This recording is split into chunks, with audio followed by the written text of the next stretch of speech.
Welcome, everyone. This is the School District of Prescott Board of Education regular meeting. I'll call the meeting to order, subject to Section 1983 Wisconsin statutes. First item is the Pledge of Allegiance.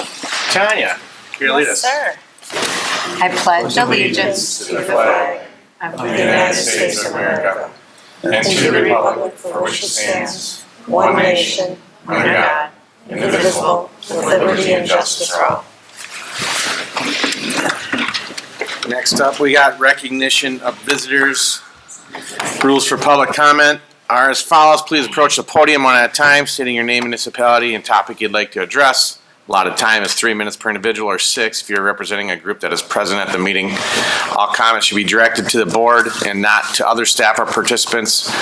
The board will not act on any comments that are made during a meeting. The presiding officer may direct the district administrator to follow up with that individual at a later date. The public comment section will be limited to 30 minutes unless board action is taken to extend. And as always, please refer to our public comment policy listed on the agenda for a full description. Anybody care to be recognized at this time?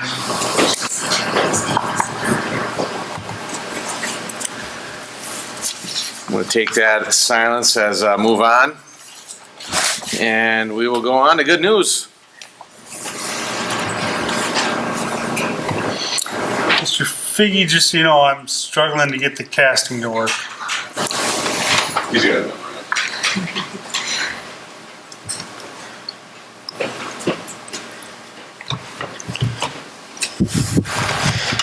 All right. Well, good evening, board. A lot of good news.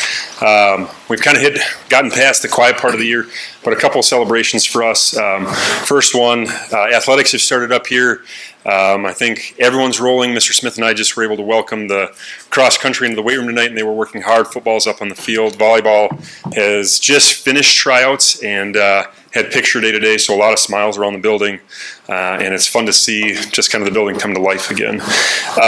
Some other partnerships that we had this past month, we did National Night Out and had our police, EMS, and other first responders here in the building, and as a school district partnered with them, I think we probably had somewhere between 200 and 300 folks that showed up that night.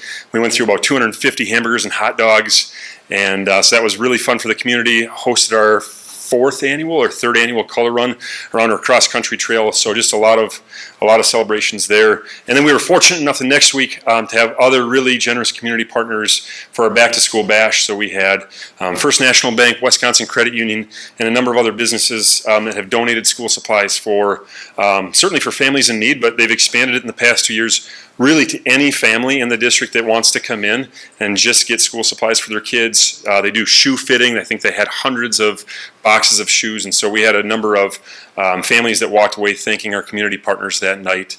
Mrs. Strand was there. Ms. Lensner, our food service, was also there, giving information about the district and some services we do through the district. So again, a lot of success. And then I feel like I'm forgetting the biggest one, which is our confluence of communities. Again, community partners and expanding the community really to our tribal partners, our First Nations partners down in Pine Island and the reservation.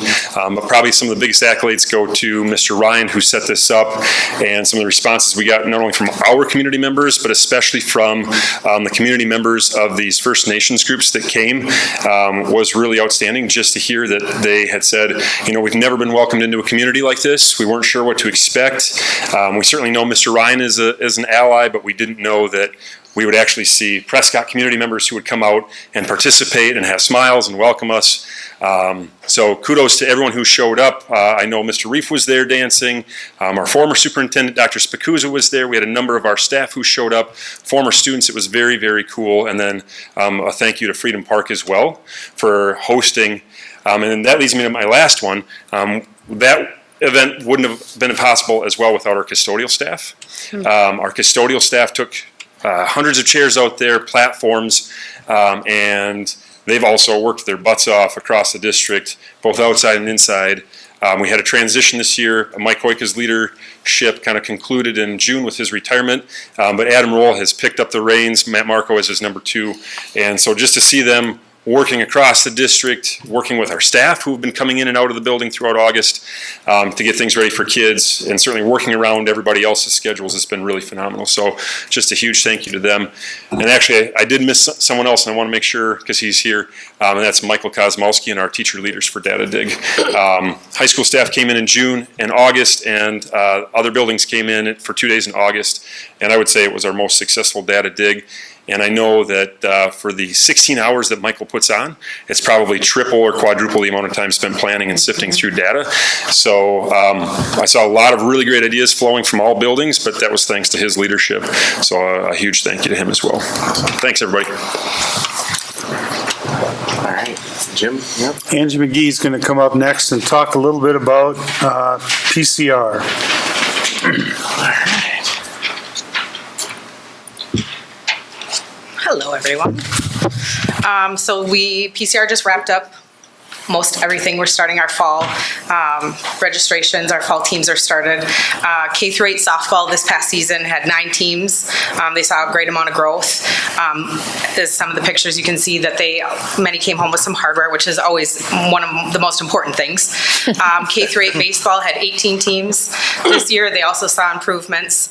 We switched to league this year. To try and see for for next year, just moving out of a different league we've been in for years into a different league. That many teams. Matt and I had to coordinate a lot to try to get all those teams into gyms for indoor practices. We had 3 volleyball teams also practicing all at the same time. So spring was busy, and then finding room on all the fields for 1 million teams. June 18th, we celebrated Bryson's Silly Goose Day. It was a proclamation through the city that we celebrated Bryson McGrath, who would have been in kindergarten in our district this year. In honor of his Silly Goose Day, the kindergarten and first grade baseball teams had freezies and popsicles and water balloons of sorts before they played any games on the 18th, and his family was there to celebrate with us. And we, in his honor, will continue to hang a banner on Malone Field 1 every year just in honor of him. Fall is in full swing. We have 114 flag football players, which is 19 teams. So green space will be used immensely. 3 fall volleyball teams, which we have not had in years, at the 5th and 6th grade level is also happening, and first through 6th grade in-house volleyball is at a full capacity.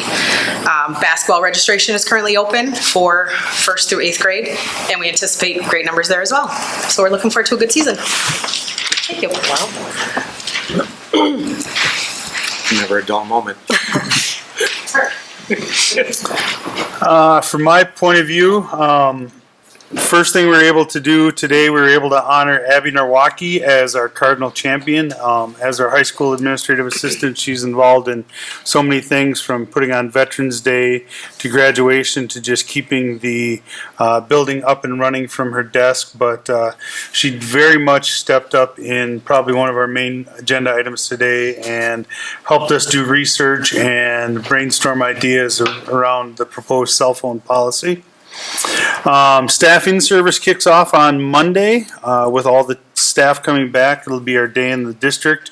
New teachers are on tomorrow. Ashley's running our 5 new teachers through that. If you're free at noon, we'll be at the old Patak Center to welcome our new teachers. And then Monday, we'll have meetings in the morning, district meeting at 11:45, and then kind of a competition, an amazing race-based competition that also involves all of our mandatory trainings in the afternoon. The R5 shed, if you park around back or drive around back, they are building it as we speak. Hopefully it'll be done in a week or 2, plus time for the concrete to cure. Our food service. We talked a little bit about this earlier in the summer. Nicole Lenzner and her staff found a federal program that was allowed to give a week of meals to each child plus a gallon of milk. They averaged 275 children per Thursday. That means they gave out 31,402 meals over 8 weeks. So a huge shout out to her and her team. And then I found out Monday morning, I haven't had a chance to meet with her yet, but the student council elected Paige Hupt Did I say that right? Paige Haupt as our student representative for the 26-27 school year. Awesome. All right. Thanks, Jim. We're going to move on to school business. In the first item is the consent. In the consent, we have the July 16th, 2026 regular meeting minutes, finance reports. We have personnel report for non-licensed staff, the annual fall trip to Lac de Flambeau, service agreement with River Falls District for deaf hard of hearing teacher, and accept Neola School Board technical updates and changes for the following board policies version 35.2 per district administrator responsibility, and they're listed here on our sheet. So I won't read through all those. Anything that the board would like to pull out for discussion and separate action? No? Not really discussion, but I'd like to kind of highlight the retirement of one of our bus drivers. Oh, yeah, okay, I did call out personnel. Okay, yes. Yep. So Go ahead. I think I've visited with Gary a couple times, in the fact that he was one of our Cardinal champions not that long ago, and yeah, I think he's going to be missed. We asked these guys to keep working and driving bus for quite a while, so very happy that we had Gary as long as we did, and he's going to be tough to replace. Yeah, thanks for calling it out, Vicki. Yep. All right, since we have nothing to pull out, we can entertain a motion to adopt the existing agenda and approve the consent. So moved. I'll second. All right, we have a motion and a second. All in favor? Aye. Opposed? That carries. And now we move on to policies. A lot of them here. So consider this is first reading for Neola Policies Update 35.2. Jim, I'll pass it over to you here. So there are 2 to 3 times a year. This is usually the biggest one that Neola comes up with, and we split them into 3 groups to try to make them as manageable as possible. In the first one, the 4 that are really kind of significant changes for us, we have not adopted 5511 before, but it is in conjunction with what our handbooks say and our student handbooks say. By making it a board policy, it gives it a little bit more weight, a little more gravitas. Which one's 50? 55 and 11 is dress and appearance. Are you on the right column here? This is. I'm just looking at. I don't see a 55 and 11. You turn the page. Goes to the next page. Oh, I was looking at the consent ones. I'm sorry. Yeah, I gotta go to the next page here. We've also passed on 5514 before this, use of personal transportation devices. Talking with our principals, we haven't had a whole lot of issues, but as the explosion of e-scooters and e-bikes and e-skateboards and other things an old man like me doesn't necessarily understand, I think we need to adopt this policy because it will give us the option to enforce it. We went with a max speed of 10 miles an hour. We could pick that anywhere between 2 and 25 miles an hour. Basically, what we've been doing so far is if kids are being responsible and going slow on them on school policy, on school property, we've been allowed it to happen. If somebody's riding their e-bike the same speed as their 3 friends are riding the regular bike, there's no separation, but some of these bicycles now can get up to 30 to 35 miles an hour, and just for safety purposes, we can't have that on school property. Another one that's coming up with technology is small unmanned aircraft. You can read that as drones. The policy that we're proposing requires permission from the district administrator to fly them. Additionally, if it's going to be done at a sporting event, there's WIA rules that they'd work through our athletic director, Mr. Smith, to make sure they follow all the WIA rules. For example, you can't have them over the football field where they might hit a punt, or a baseball or softball field where they might get hit by something. One thing the law requires, and we fully support, is that we have no say over law enforcement or any type of search and rescue thing. They don't need to come to me for permission. This is only for recreational use. And then we've always been doing threats of violence. We've always been doing, there's reports to the state law, but there's a change in state law. So that one, got modified a bit by state law, but it's significant enough that we wanted to put it in the board consideration. Everything else is minor changes. A lot of the food, wellness, free and reduced lunch, and vending machines and stuff like that is controlled by the DPI. Frankly, what the DPI Food Services Department says goes, etc. All right. Let's just open it up for questions on any of the policies, including obviously the 4. Tanya, do you want to just start here? Yeah, I actually really didn't have any questions on them. The e-bike one totally made sense to me. The dress and appearance, I thought we had a policy on that, and I was trying to look it up, but I read it, makes sense. I really didn't have anything that I thought was a big question for me. All right. Pat, how about you? I don't have any questions at this time. Brad, anything from you on these? All makes sense to me. No questions. All right. Vicki? I did, but I got to look at it all. I think it was on assignment and transfer 3130, and I wrote down, I guess, why did we change the language in that one? Assignment and Or transfer. did we not ever have that in there before? Maybe that's a new one. Is that a new one? Which batch is it under? I have too That many might be under policies up the- right now. God, no, it's not too far. Number 6? Yeah, I see it. Okay. Thank you. That change actually comes from state qualification standards. Okay. And we're looking at contractual requirements. And basically, it's kind of a licensing conversation. It Okay. is something we can definitely look at before the second reading, and I can reach out to Neola if you want. Okay, it just, when I was reading through what was there before and what it says now, I'm like, well, I was just confused as to why the change in verbiage, but. Let me, if you give me just a second to look that one back up. There was so much, I don't have it as close of a working.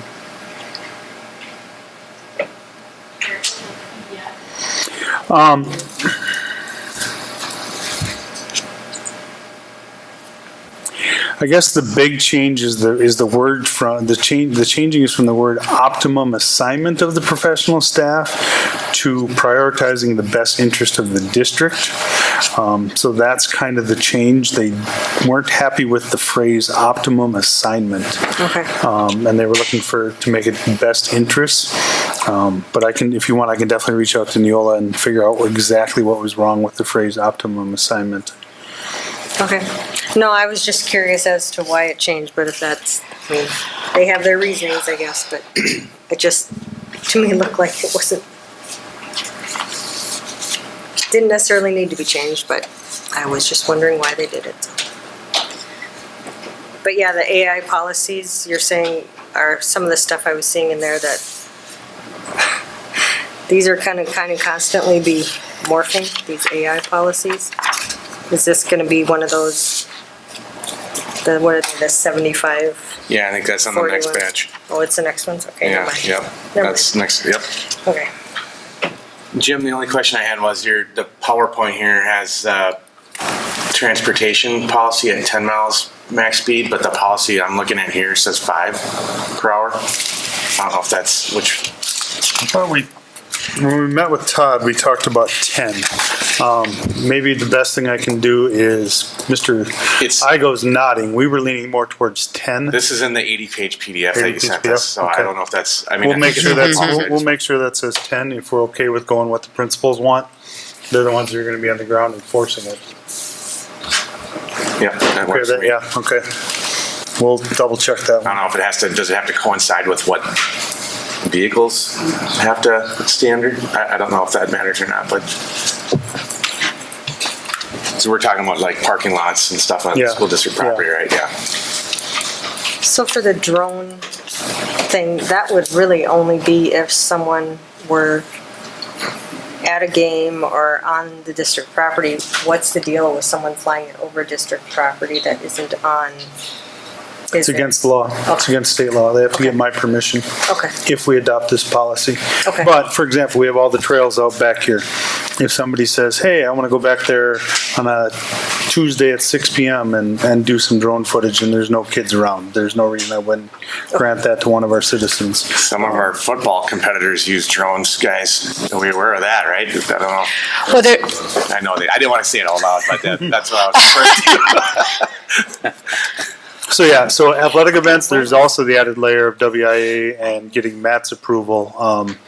But yeah, so it'd be for something like that. Or, a perfect example is somebody comes out and says, next year at the National Night Out at the Color War, I'd really like to film that.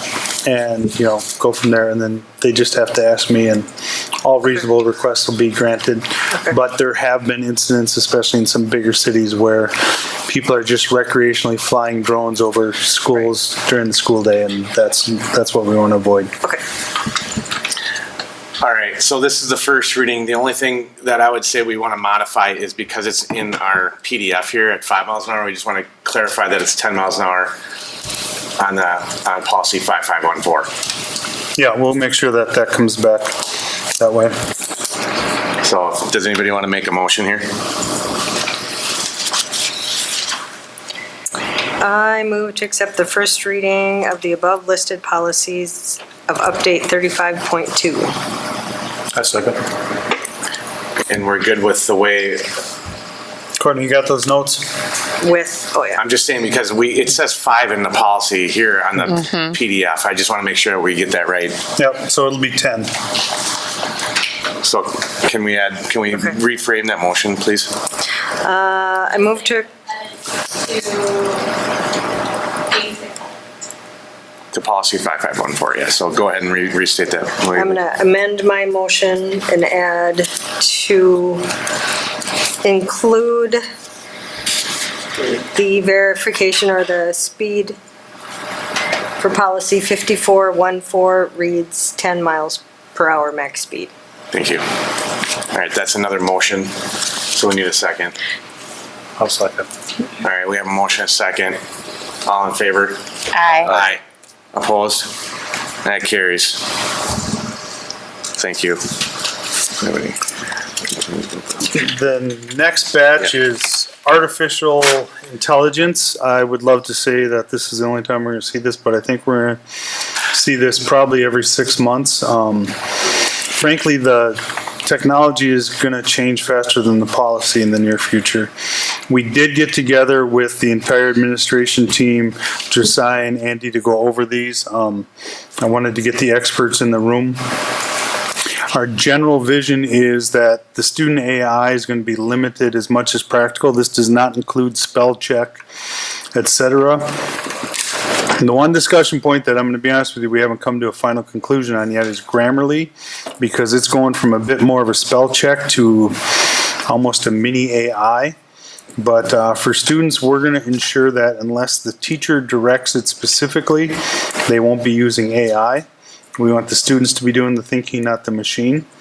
Staff use must be transparent when it was used and how it will be used.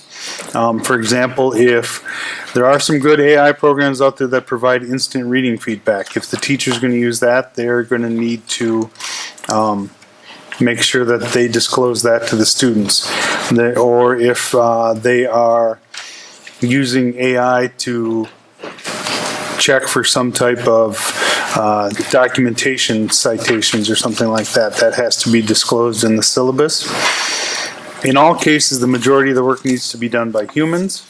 So for example, this PowerPoint was created by me, but I did, when I got done with it, I took AI suggestions on the format, on how I place things, and on colors.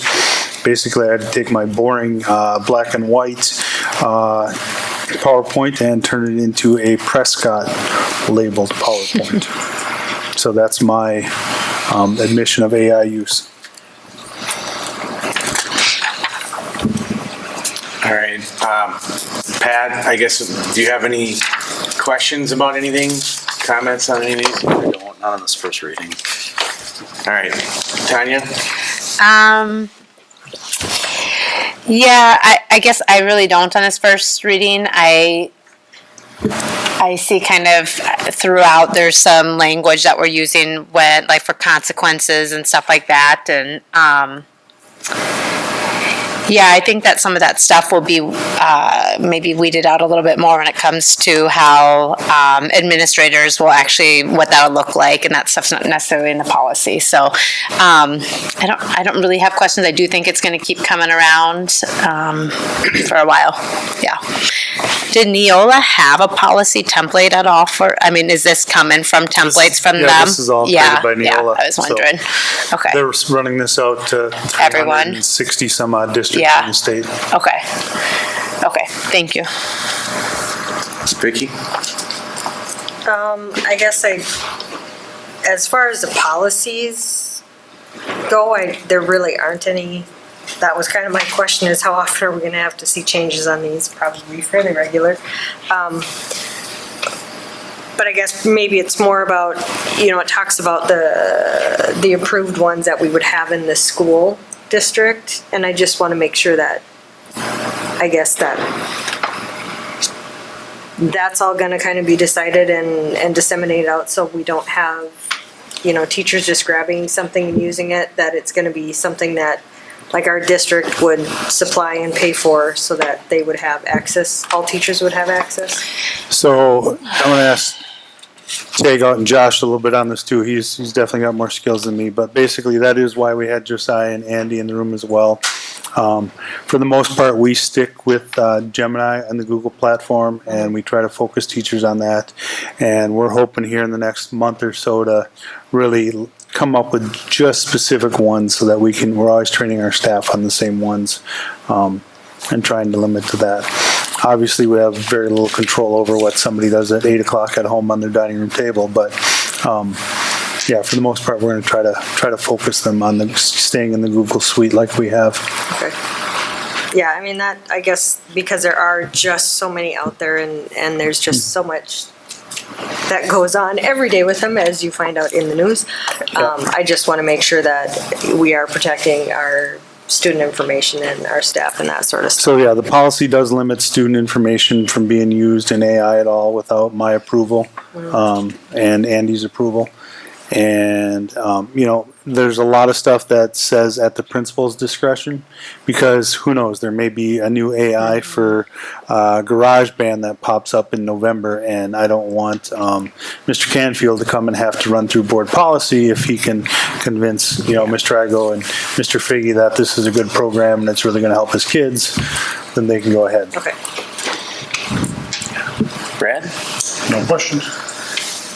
Yeah, and this doesn't have to get answered today, Jim, but I'm be curious. I think it was touched on, but just like the confidential and strictly confidential information that we have in the district, making sure that stays protected, and then there's going to be some level of training for teachers, right, on what they can and cannot allow students and teachers to do in their classrooms. So everybody's got to be on the same page on this one, I think. Yeah. I'm just kind of coming back to like that consequence piece of it, and I just reread kind of some of the language in here, and it talks about, and I know that this is just like possibilities, but failing the class, removal from leadership positions and all that stuff, and I just would like to see more of a teaching approach to this. I think we're all in this space that AI is popping up everywhere constantly all the time, and I want kids to continue to be able to access grades and classes and material and stuff like that. So, and also talks about expulsion and stuff like that, and I would imagine that's an extreme situation, but I do think that there's a lot of learning that's going to have to happen around this yet. I think in policy, a lot of times you see the worst case scenario in there, but yes, we definitely have a coaching attitude. It's going to be a coaching conversation between the teacher and the student the first time. Then maybe the second time, one of the administrators gets involved, et cetera, et cetera. It would have to be pretty significant that way. And I think that's where we're going to go. And as far as the teaching and coaching of teachers and students on this, I think that's going to be a continuous thing for at least the next 20 years. It's just going to be what we're doing, which is frankly, personally, why I struggle with these policies a little bit too, because I know they're going to, they're so hard to write in such a fast-changing space. Right. It is a part of. It is a part of learning as well, though. I think it has to be incorporated. We are a learning institution. AI is another tool that can be used for learning, and it's whether we like it or not, it's going to be a major part of everybody's future, for that matter. Anybody that's sitting in front of a computer, at least. So. Our goal is to use it as a tool to help the students. Exactly. Not to replace student learning. The students need to be doing, and the teachers need to be doing most of the work. And then the AI is a tool. All right. Any other comments or dialogue here? Otherwise, we can take a motion here.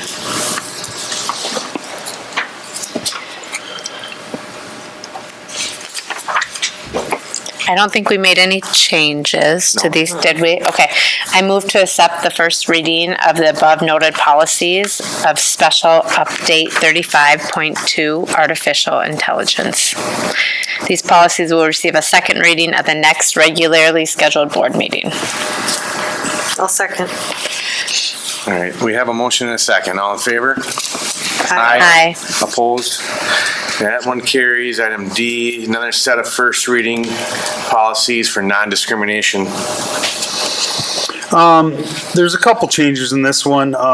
Number one, we, with the hiring of Ashley Bowe, that changes our primary compliance officer, but we've decided to list them by title, as opposed to by position, as opposed to by name. At Neola's, Neola gave us the big green thumbs up on that. Otherwise, every time we hire a new high school assistant principal or director of business services, we have to go back and amend policy.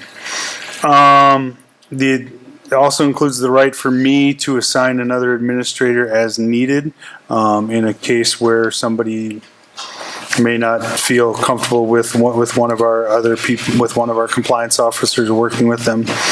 It reaffirms that the board and the school district does not discriminate on the basis of race, color, national origin, age, sex, including gender status, change of sex, sexual orientation, or gender identity. And it also takes a lot of policies and combines them into one. For some of these, they appeared 3 times, once in students, once in staff, once in support staff, and it's kind of combining them all down to one policy. So a lot of your packet in this area was actually just blackouts, but everything else is pretty similar. It's just a lot of that language changes of who the compliance officers are for hazing, bullying, etc. Brad, do you have any questions or comments on these ones? Not on the first reading. Vicky? Nope. Pat? No questions. Tanya? Well, I have no questions. I'm just saying this was, I think it was 243 pages in this document. So anyways, it was okay, my bad. So it is a lot, and looking at it, it really does look like minor changes. I didn't see things that really changed the intent of anything. And like you said, it was more generic kind of placement of positions versus names and stuff like that. So I didn't really have any questions. And yeah. All right. I know everybody read for word 245 pages of this and didn't use AI for any of the summaries or anything like that. So, all right, we can take a motion here. I move to accept the first reading of the above noted policies of Special Update 35.2 non-discrimination. These policies will receive a second reading at the next regularly scheduled board meeting. I'll second. All right, we have a motion and a second. All in favor? Aye. Opposed? That carries, and that moves us to item E. We on the personal communication No. device? Or we got one more? Yep. We're on to cell phone policy. All right. Josh is going to come on up and try and give a quick 5-minute go over of what he did on the. We had about 25 people attend during the back to school bash and listen to a conversation and ask some good questions. But just to give us a quick summary of what's been going on. Hopefully the clicker is working for you, Josh, or just say next.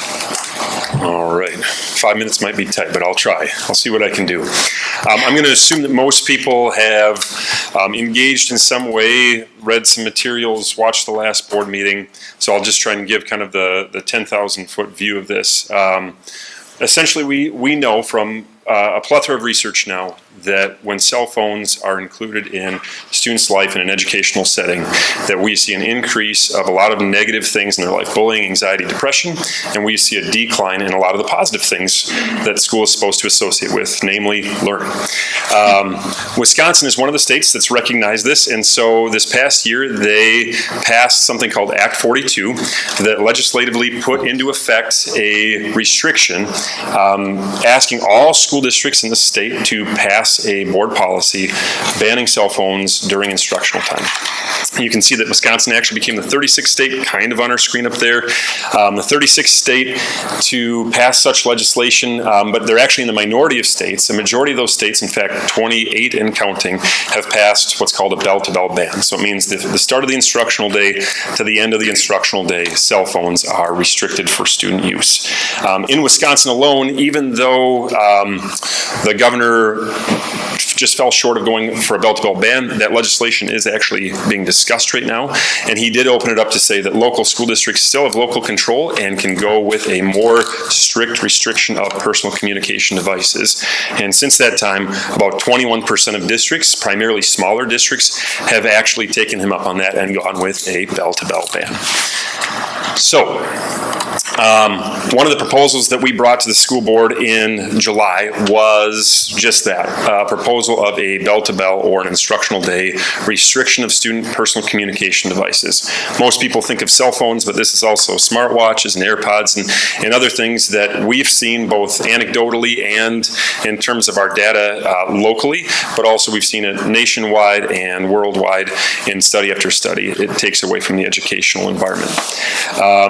So we did try and engage community members, parents. Mr. Reef was great at trying to get information out via email to parents. Abby Naraki, who we recognized earlier, got some things out on Facebook for us because she was integral in doing quite a bit of research with us this summer and sitting in both as a staff member and as a parent and someone who knows the community well. And so a couple of things, a couple of highlight points of this. First, our focus was student learning. And because we're a learning environment and we're a learning institution, we had to ask ourselves, what type of environment do we want for our kids, and how do cell phones in school impact us? And this can't just be because they're a behavioral issue. We actually wanted to know, what's the learning research showing us? And what we found out is a couple of things. Number one, John Hattie is probably the most prolific educational researcher. He looks at effect size, and basically he says there's a fulcrum point for interventions or instructional strategies. And he's looked at about 350,000 things that can impact education, and he said 0.42 is the tipping point. Anything that's above 0.42 has a positive impact, and it's a really good environmental intervention for students. It actually is increasing learning. Anything between 0 and 0.42 is great. A lot of things, in fact, most things that they studied actually augmented learning, but anything below 0.0 is kind of in an echelon of its own. It actually has a negative impact on learning. Smartphones came in at a negative 0.33, and so you can kind of see a comparison of some of the things that that cell phones can be compared to: depression, childhood bullying, TBI as a child. So we started to see that, this is maybe not great for learning. As the research took us further, we used a couple of really great resources: The Anxious Generation, The Digital Delusion by Dr. James Cooney Horvath, and they looked at some mechanisms that were at play. And one of the things that really stood out to us was, since about 2008 to 2010, the data has shown something really, really jarring. And that is that up until that point, every single generation has outpaced their parents and the previous generation in terms of cognition.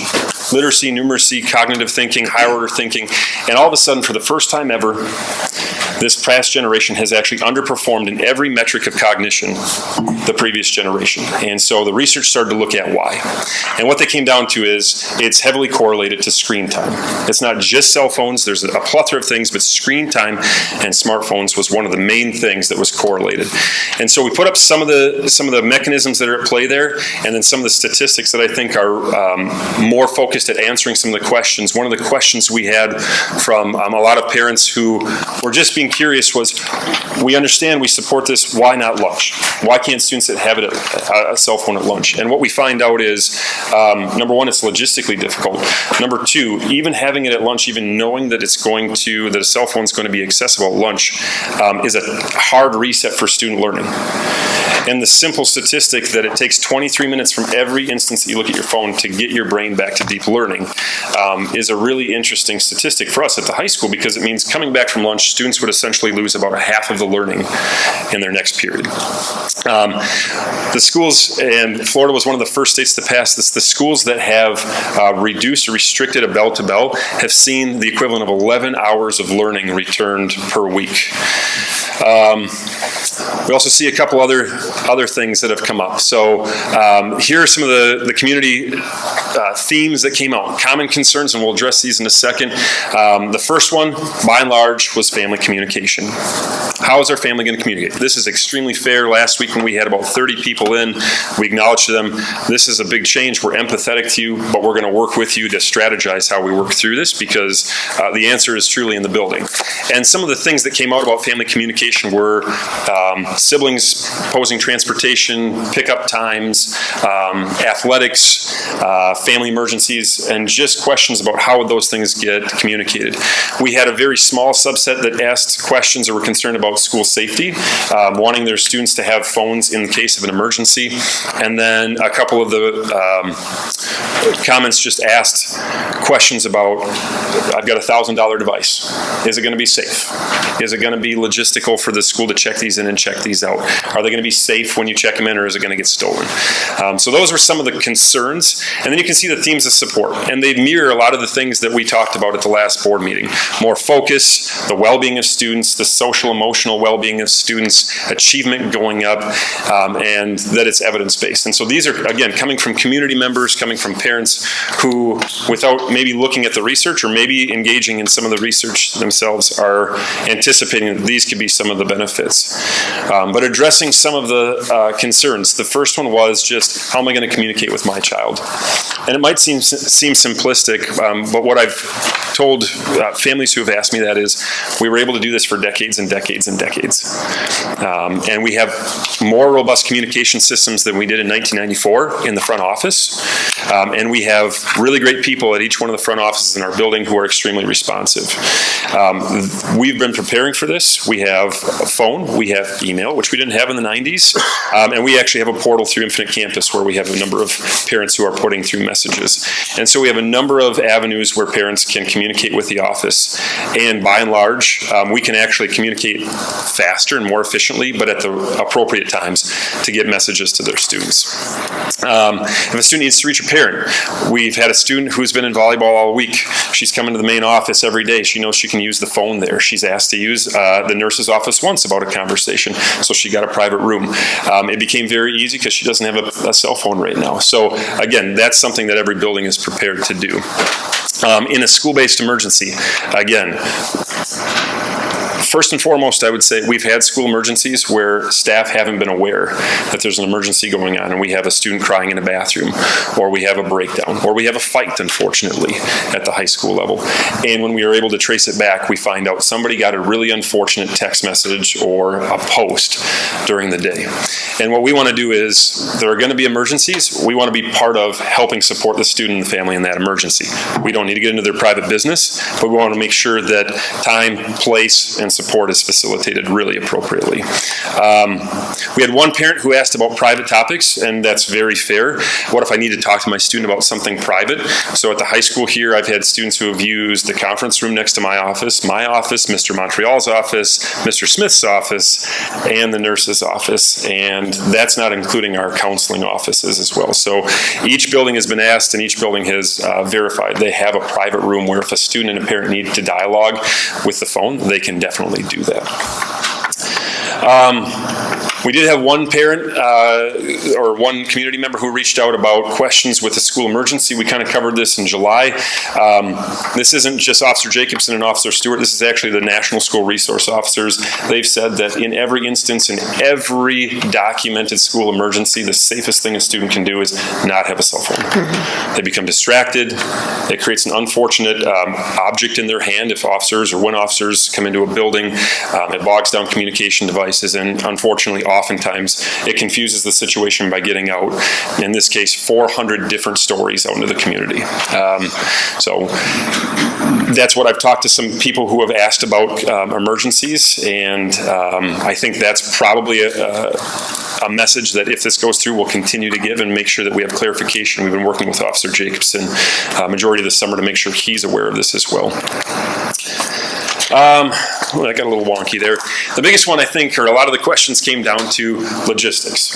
How is this going to look? Just help me understand how it's going to look. And really, for the 3 buildings that we're going to have, or the 4 buildings, it's going to look very similar. So in K5, you can kind of see the cell phone boxes here, the personal communication devices. Classroom teachers, if a student has personal communication device, is going to check in that device. It's going to be secured in their classroom, and the teacher is going to be the only one that has access to it. And at the end of the day, the student will get that back. It's going to become part of their daily routines and expectations that they facilitate.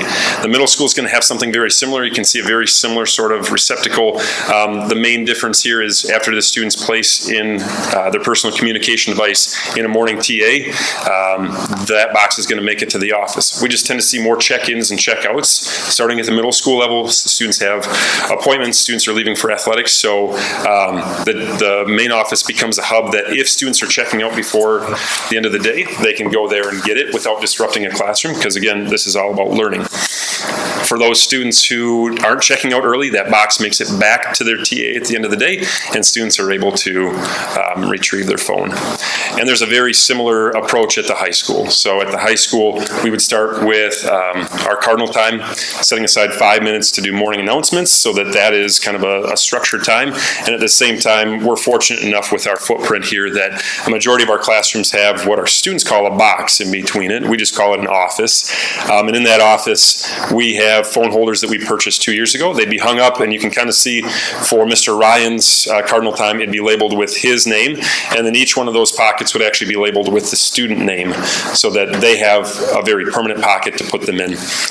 They check them in at the beginning of the day. At the end of the day, they return for the longer version of their cardinal time, and at the end of that cardinal time, but prior to the end of the day, with a couple minutes, they get their phones back, and they can check them in the last minute just to see if they have to transport a sibling or get a work schedule change or something like that. Mr. Figge, do they go to the office like middle school for kids that are checking in and out? They would not. I was worried about the disruption of learning of kids coming in. And I appreciate, what we've worked out is we would use a middle school-like process for our teams or for our students who are going to have an appointment. So we actually have the same sort of system for the main office.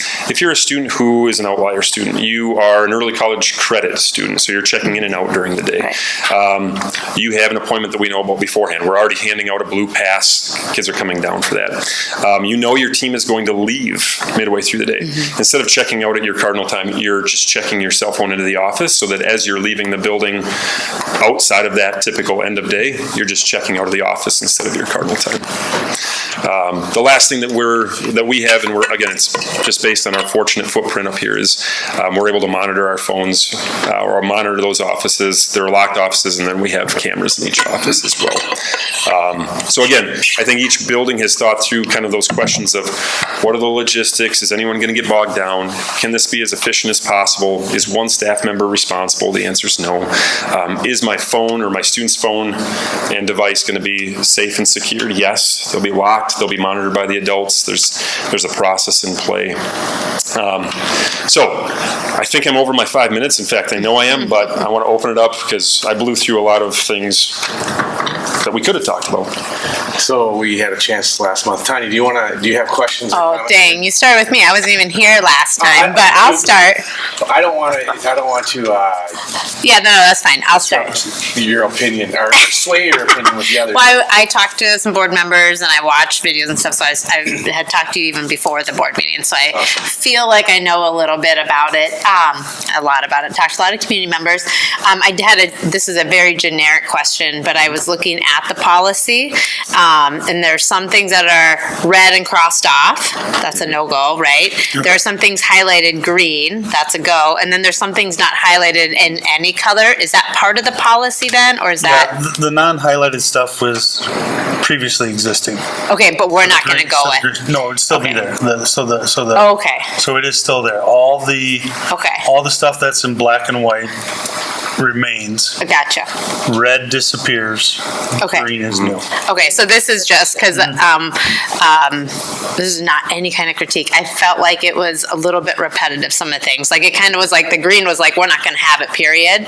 And then the rest of it is a whole bunch of examples of when people might have like the consequences if they do have it or if they take a video. And I thought, well, maybe we don't need all of that if we already said they're not going to have it. So, and I understand there's maybe reasons. That's a great question because that came up with some of the administrators as well, and they wanted to remove a lot of that. And a lot of that is actually written into Act 42 by state law, so by law we have to have it as well. Okay. So there is some of it that I freely admit is repetitive. It felt almost kind of not contradictory, but I was like, well, we already said we're not going to have it, so okay, It was a little I gotcha. But it has to remain because it was passed by the state legislature. Okay, and that goes into another question, which was just our lawyers probably haven't looked at it because it is really being vetted through Neola and all that kind of stuff then. It's a framework already there. We reached out to ASA, the Association of Wisconsin School Administrators, their legal counsel, and went through it that way. And I also want to throw out too that we have an admin meeting 10 o'clock tomorrow morning I saw that. to deal with this, if the board approves it, to figure out all the ifs and whys, and I feel very confident in our admin team and our admin assistants. But to be honest, there's no way we're going to come up with every single unique situation.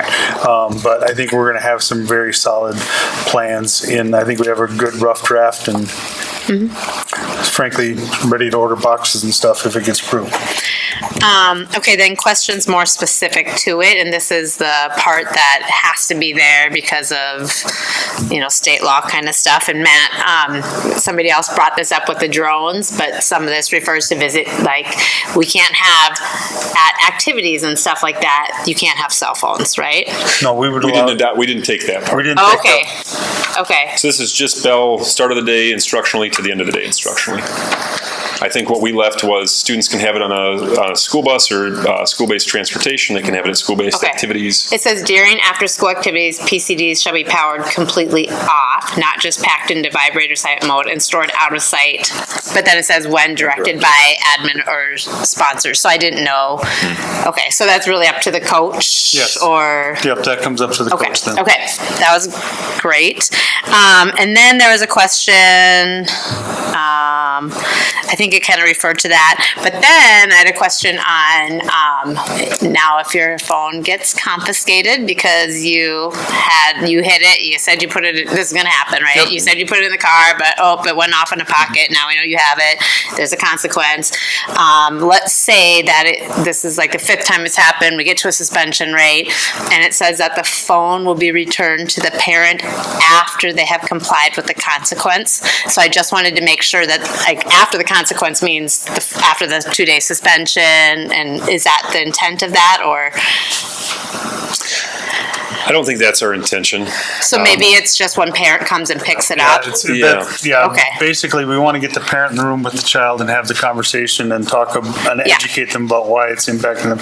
We talked about this as a team. While we want to keep suspensions in there, none of us were able to come up with a way that we would really be looking at out-of-school suspensions for this. Yeah, but I mean, you could see where it might get there because of other behaviors associated with it. It's going to be more like I'm doing something bad with my phone than the fact that I just have my phone and I'm or I'm super non-compliant now, and I do want to acknowledge that because, these states that have gone this way, Yeah. they're so relatively new. I think 2023 was the first, and it was Florida.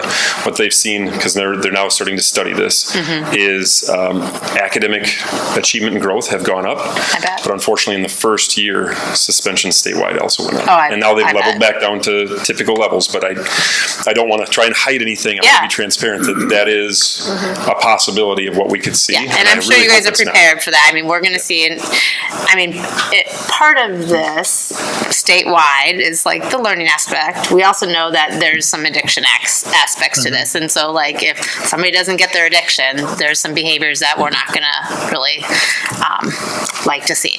Anyways, but for the policy piece of it, then the part I was referencing is on page 6, and so maybe it's something to change. It just says if the PCD is confiscated, it will be released and returned to the student's parent after the student complies with any other disciplinary consequences that are imposed. So I just am wondering, that to me means after, which is consequence, maybe suspension, and I think the intention probably is when the parent comes, picks it up, and they can take it home with them. But that's page 6, the first paragraph under policy violations. And then other than that, I guess I just didn't get to share my opinion, but I have not read Digital Delusion. I did read the Anxious Generation one, I don't know, it was like a couple of years ago actually. And so I'm looking forward to reading that when it's back on Amazon and I can order it again. But I was really pleased. I was curious. I didn't know where people would land, but I thought overall, like, the feedback I have heard has been pretty positive about this. Like, and I think there's some part of it, like, parents are just like in a stuck spot themselves when it comes to this, but overall, people have been positive. There's some worry, there's some fear. I would say myself, I'm not like excluding myself from this. I have a daughter that's going to be in and out of a college campus and here and sports, and like, it's going to get complicated for us. But also it's just kind of a reminder that some maybe routines at home change. There's a little bit more connection before kids go about what the day is going to look like. All those things are going to happen. I think parents, including myself, might have a hard time, we're used to having contact with our kids more consistently, but that's not necessarily a good thing for any of us, and the autonomy of kids and all of that stuff has definitely gone downhill. So I look forward to this. I think we'll keep coming back to it. I would love to see the data. I anticipate, like you said, behavior might increase for a minute, but overall I think this will be good for our kids, and I've heard a lot of our community behind it, so that was really positive. That's all. Thank you. Yeah, as far as the policy goes, I had a similar question to Tanya. Kind of paragraph 1 of the policy violation. I'd hope that via policy administration gives you guys have enough room to be able to return a phone to the student directly in lieu of having to get a parent here. It seems really black and white as it's read, and there's not a lot of gray area. And I know gray is not always helpful, but maybe give yourself a little bit of room there. The point of that is it's policy versus actual practice. So, like, if the policy is really strict, you don't have Tanya brings her phone here and it's just, oh my gosh, I forgot again, and I confiscate it. The policy would read that it does not get returned to her until a parent comes and gets it. That may not always be warranted. You guys should, I think, give yourself some latitude there. My other policy question would be the third paragraph. It's really just a sentence, but the stuff that's in the green. Student use or possession of PCDs is prohibited on school grounds during school hours. Again, I would love you guys to give yourself some latitude that would say, unless prior approval by administration is granted. I just think that's appropriate. Where was that one? Can you repeat? Yeah, it's the third green or paragraph in green. In green, in the okay, policy hold on. we're looking at, right? It's sort of really just one sentence. Yep. Yeah. I actually think that's one of the sentences that was kind of contradictory to me for the other parts of it, because the other parts will be kind of say you can use it on school grounds if your coach lets you, essentially, or something like that. So that one was really, I don't know, just contradicted some of the other things. And again, the big thing is during instruction time versus during extracurricular activities. Right. Totally. Yep. So really from a policy standpoint, those are my only comments. From the people that I heard from, the feedback that I've gotten, this is, it was more well supported than I originally thought. There's a lot of support for this. Josh, you guys did a great job in addressing all the concerns that I had heard. We know that this is not going to be perfect. You said it yourself, year one is going to be really hard. And there's going to be learning things that go along with it. Hopefully everybody has grace with one another and we figure out how to scale it the right way. But that would be my comments, Mike. Brad? I think Tanya and Pat kind of covered everything I have. Maybe one question I had is, I mean, you're not going to know if they just walk in and keep their phone in their pocket and they put it in their locker and they walk out. You just don't know unless it rings or something happens, right?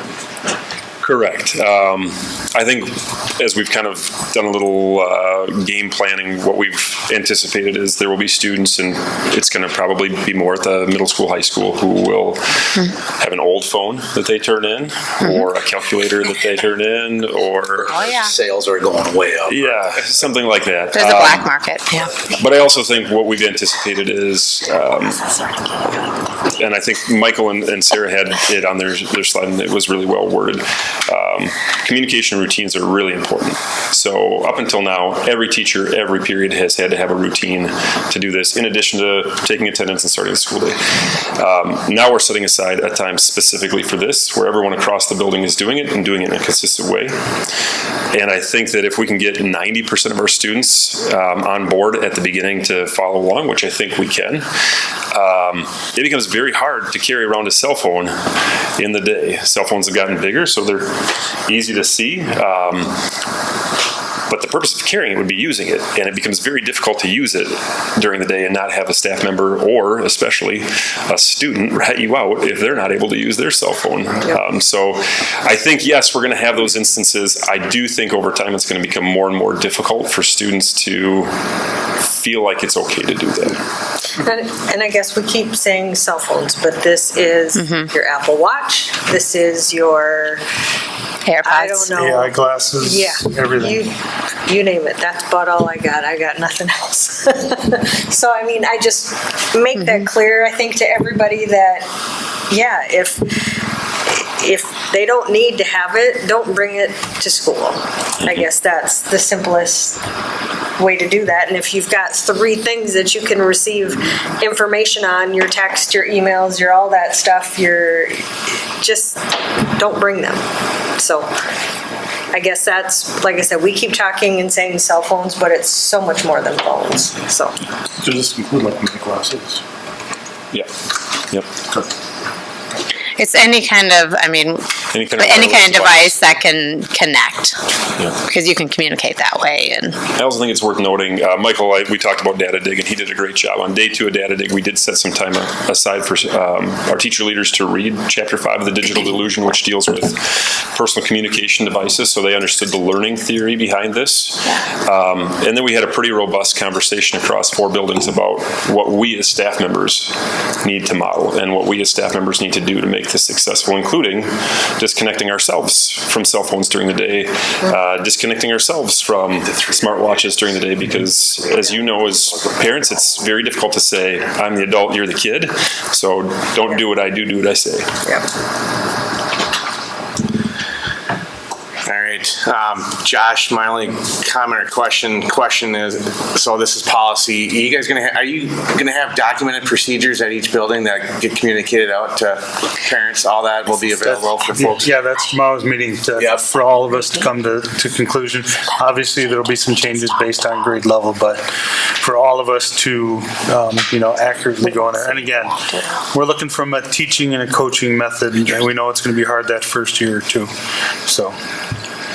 Or that, not even the first month or 2, I want to say, is going to be really tough. And then before we get to the motion, I just wanted to call out, I know Pat touched on it a little bit, but Josh and the administrative team, all of you guys kind of brought this up to us last month. And I said it last month publicly, and I'll say it again. I wasn't on board with this when I heard it, and I think when we first talked, I don't know if you weren't really on board either, Jim. Yes, But yeah. I think it's an example of when you guys present a good case like this, and you get the backing of your superintendent and the board. I think it's just a really great example of how I think we can work together to come up with the best solutions for our students. And you guys did an excellent job pitching this, getting it ready for us, and actually being able to put it into action in, frankly, less than a month. I mean, really, when you think about it. So great job and a great idea. I am so excited about this. I can't wait to see how it goes. And we're the first ones in the area, at least in the, I don't know if in the middle border. In the middle, we have a couple other districts that are waiting to see How it goes. They're watching. Not how it goes. We're the study. If we do it, if we can do it. They want to do it, is what they've told me. Yeah. So they want to use us as proof of concept. It's an example of you guys kind of leading the path in the western Wisconsin area for a massive shift in the learning environment. And I think it's great. I'm glad we're at the front of it. well, and not just a learning environment for the kids, but for the teachers. I think, again, Yes. that was a big portion from last month that I think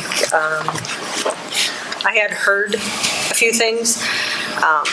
So I'm glad I was on board with this before you gave us the whole presentation. And once I saw the numbers and you see the evidence with the learning, it completely makes sense. So. Well, thank you. Just reciprocally, thank you for hearing us out in 2 short months and being willing to talk to community members. And thanks to the community for being willing to engage in a number of pieces of communication coming into the building. And thanks to Mr. Reef, too, for helping communicate this out. Great. Yeah, I would say, Mr. Reef, it was a good example because I agree. We had the similar conversation before, and I was like, I don't think I'm for this. Especially at the high school level, I was all for it for younger, but like high school, we're trying to teach them after, you brought up AI. Mm-hmm. We're trying to teach them how to use these skills appropriately. But it was nice. He came back, he talked to me afterwards. He's like, yeah, I think I'm for it now. And so, I just think you guys have done a really good job with this. You brought up, and I like to hear that we already began with our teaching staff. It does begin and end with our staff in the classrooms with them. We have one teacher not following this, and it's going to be an issue. So I think hopefully our teachers are there. You haven't had a lot of opportunities with them yet because it's summer, and so I would imagine that's a big part of the next couple of weeks of what that looks like. So good luck with that. I do think we have really great staff that always want to do what's best for kids and good leadership in the building. So have fun, you guys. Thank you. Yeah.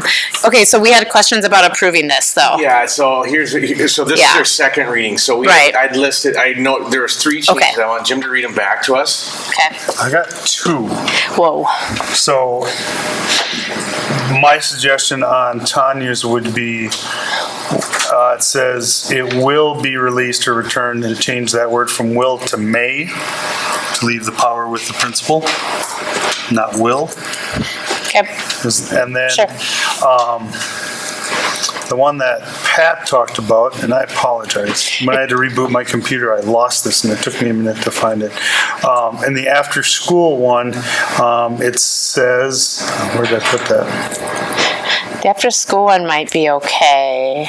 Yeah, that's this. It's this one. It says students use, line 2021. Students use or different than me. students use or possession of PCDs is prohibited on school grounds during school hours. So it's like prohibited. But then With prior approval from administration. right, or not just administration, I think, because when you go to line 1 on page 5, it says, except authorized by a teacher, administrator, or IEP team, students are prohibited from using. So that's the contradictory kind of thing. It does.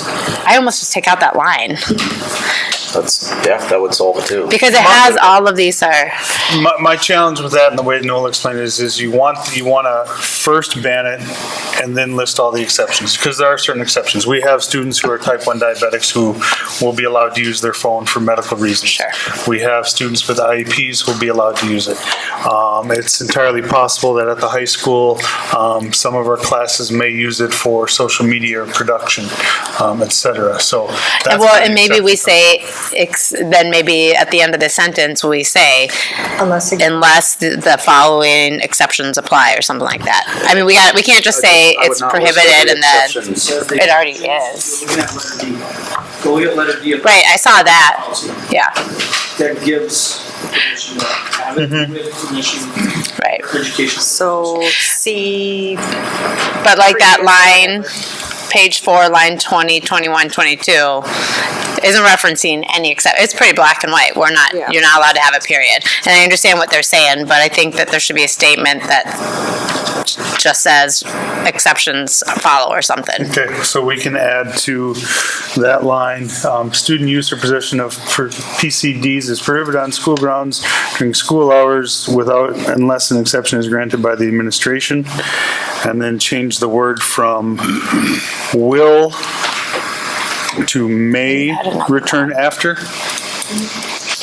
like that. Yeah. Those are the. Sure. And Pat, you had another one in was it the first paragraph? I can't remember.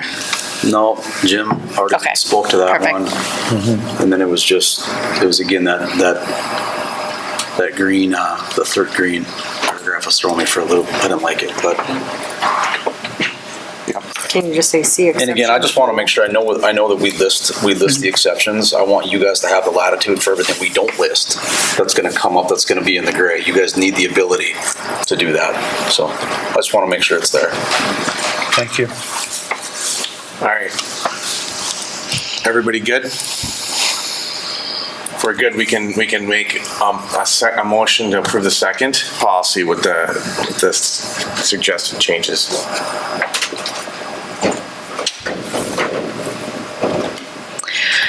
All right, I'll do it. I move to approve the second reading of policy 5136, personal communication devices, with the 2 amendments discussed.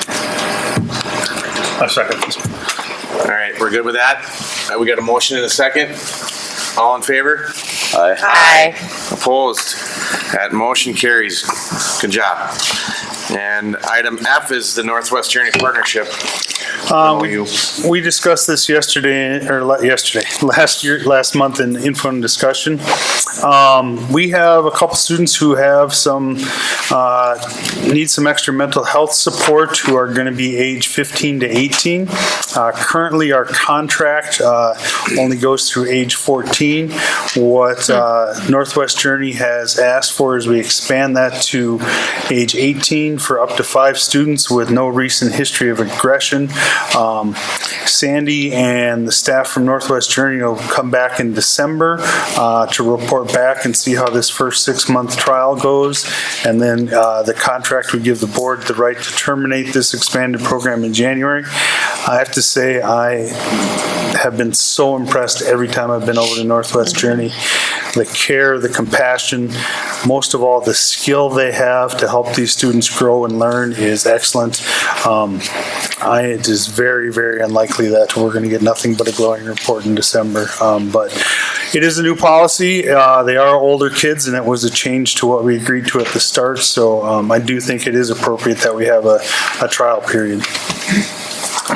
Brad, any questions, comments? No, but I appreciate the December review, just so that we're not going into a long-term commitment. I agree with you that most likely going to be a very good partnership, but no other questions or comments. Vicky? No questions. Tanya? My only question just happened to be, this is like a full day type program, so there's an educational component, and then I'm just wondering more at the licensing piece, if that's, or will they join our new online school, charter school, where they can access school? We brought Mrs. Strand along for the tough ones. So your comment, Tanya, or question was, it's a full-day program, it's a day treatment mental health program with an educational component provided by the student's resident district. So if we get a kid from Hudson in our program, Hudson is providing an hour a day of educational activities for the student to work on. We do the same thing. We've actually sent teachers over. I do the delivery carry and pickup of materials, so there's still an exchange between a teacher and a student.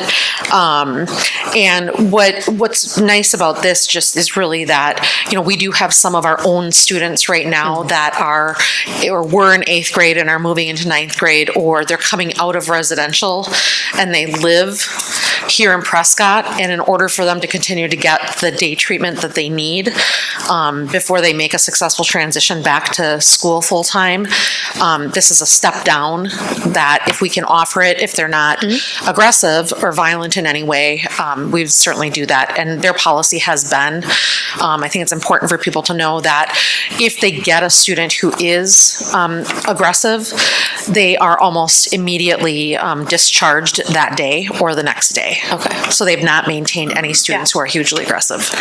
Great. Yeah, that was my only question, just making sure licensure and how that's all working. But it sounds like home schools, districts will take care of that. And yeah, I think it's a great program. I'm excited that it's expanding actually to different ages. So great. Anybody else? No questions, just a comment. I'm really happy with the mental health crisis that Prescott again has the ability with Northwest Journey to be a leader, to provide additional resources to the community. Fill a need. I was impressed with Northwest Journey's comments during their presentation about safety. That was a priority. They spent a lot of time talking about it. And albeit it small, it's a creative way to look at revenue opportunities for the district as well. So I'm in support. Great program. We're excited. All right, we can take a motion here. I move to approve renewal of Northwest Journey Partnership MOU. I'll second. All right, and we have a motion and a second. All in favor? Aye. Aye. Opposed? That one carries. Item G is consider adding a middle school girls wrestling season. This will be adding 6th, 7th, and 8th grade female wrestling in, I'll stop talking because these gentlemen are going to talk. Thanks for having us. This is Nick Zajac. He's our head wrestling coach of our varsity program. He's going into his second year, doing an outstanding job for us. This was kind of his proposal, look to grow the program a little bit. So any questions, he will know as I fumble through things, kind of what to go with. As Jim said, looking to propose a standalone season for our middle school wrestling. Currently, what's going on? We got our middle school season. It's incorporated along with our boys, and it runs January right after they come back from winter break through mid-March. On average, 2 to 3 girls per season take part, and those girls have definitely had great success overall within that. What we're looking to do is girls wrestling across the board is one of the fastest growing sports in high school in the nation. And so we're looking to say, okay, how can we incorporate this into Prescott more, get more people doing this? WIA just last year had the first ever girls state tournament for the state, and we had a girl wrestle down in there. So like I said, a lot of people are on board. We had camps, clinics this summer, kids taking part of girls only. So exciting stuff. So what's our proposal? Add a standalone middle school girls season. What are some of the benefits? Looking at Title IX, obviously looking to encourage equitable opportunities for all students there. This definitely supports those principles laid out there. Looking to create a program and environment that, being girls only, a new environment, the support, kind of the comfort level that our girls can go into that room, incorporate them possibly even with the varsity girls to kind of get a true program feel. I had a middle school family in today looking to register for some different sports, and one of the girls is one of our middle school girl wrestlers, and she talked about how this could definitely grow the program and the excitement with that. So kind of when and where would this happen? The girls standalone season that we're proposing would run November and December, and then afterwards the girls would still be able to wrestle in the extra middle school season that goes on currently January through mid-March. We're looking to hopefully get into 6 to 8 events in the area, whether it's meets, it's duels, it's tournaments. Some might be weekends, some might be weekdays with that. And we would host this in our middle school wrestling room, which we recently redid. So that would be kind of their home base with that. Costs, kind of why we're here. Kind of, I want to say a drop in the bucket. I don't want to speak for anyone spending money, but a very small cost overall to get this program up and running. As you can see there, roughly $5,000 $1,000. And then annually, it would be things like just kind of upkeep with the room. These would all be annual costs there. Transportation, we would look to take. Hopefully, we get to the point that we can't take our new 10-passenger van starting out. That's probably what we'll have. But hopefully, we're taking buses as we get going. So these could increase, and that's a good thing if that happens. And then things like our meet fees, paying a coach, and then just general supplies, mat tape, mat cleaner, things across the board there. And then singlets. We want to get uniforms, and they'd be on the rotation then with our regular uniforms there throughout with that schedule there. What are our next steps then? Hopefully, hey, great, gain approval, get the green light to move forward with this. Get a coach name, talking with Coach Jack. We do have some people in mind, but we don't want to put the cart in front of the horse. And then get out recruiting. Get the girls going there, see who we can stir up there, create some excitement. Get our events scheduled, get those locked in, see what's out there. And then, add some question comments as we go. So we just want to thanks for you guys hearing us out. And any questions we want to be able to answer here tonight to hopefully get this on the trail to rocking. Yeah. Vicki, you got any questions? Or I don't have any questions, but I think it's pretty cool. I mean, and to find out it's the fastest growing high school sport, that's pretty amazing. I think it's nice to open up more things for the girls. And yeah, the fact that there's interest, I think that's pretty cool. And we do have the brand new redone room over there. So I'm glad you guys are looking into this. So thanks. Brad?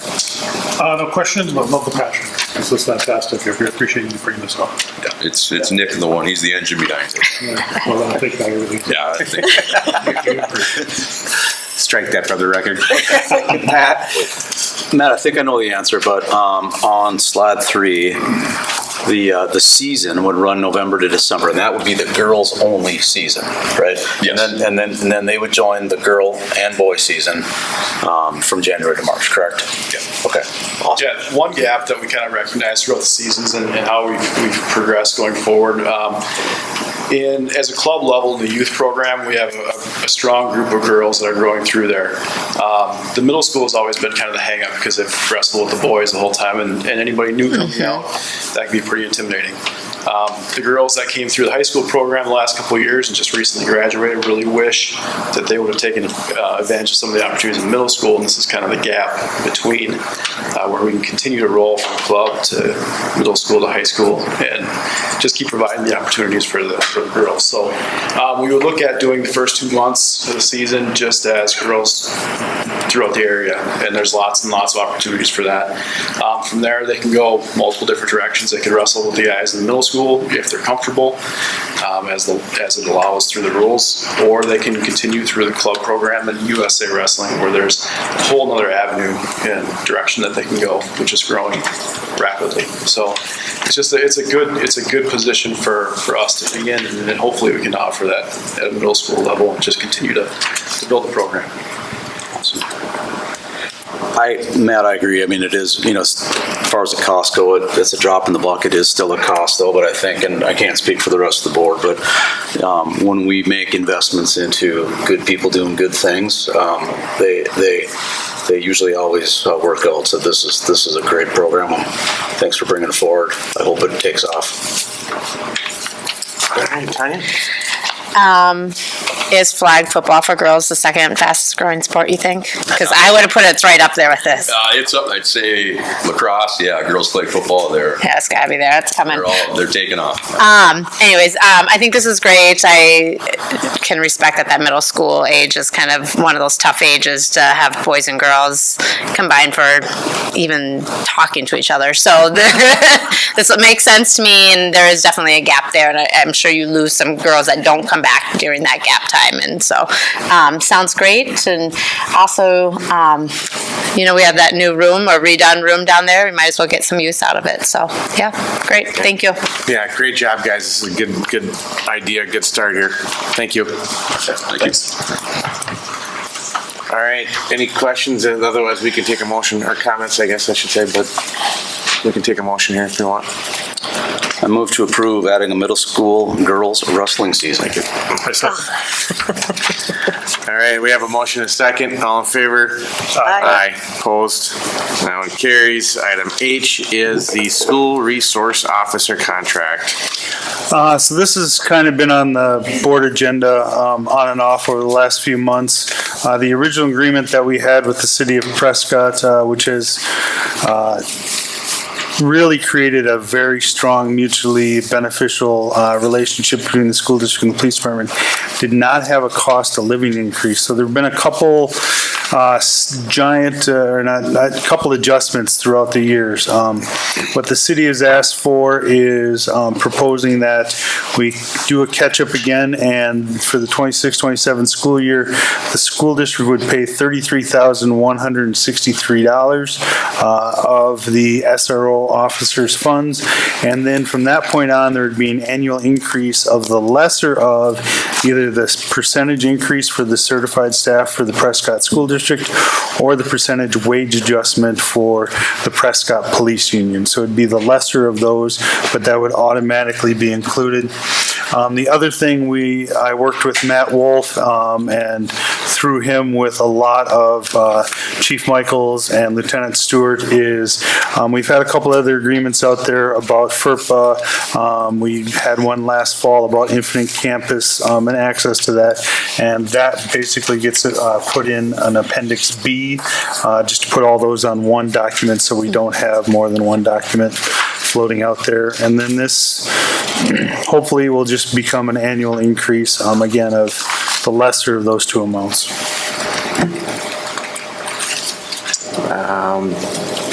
Brad, do you have questions on the contract at all? Vicky? No questions, and I think it was too bad that was overlooked with the increase and that it had taken us so long to kind of relook at this, but and I like the idea though that we've added what kind of the school district covers for student information, that we've added and explained out those roles and responsibilities in the actual contract, and it's all in one spot now, so I appreciate putting all of that together. Tanya? Yeah, we've been talking about this for, gosh, it does seem like a couple months when we first kind of heard contractual kind of language and stuff like that. And so I think this is good. I'm happy we're kind of getting to a place that we're settled on something. Can you remind me what last year, how much we paid, or? It was, I don't have an exact Was it amount. less? It was right about $30,000. Okay, so it's not a huge Plus or minus increase for $100, us. no, Okay. so.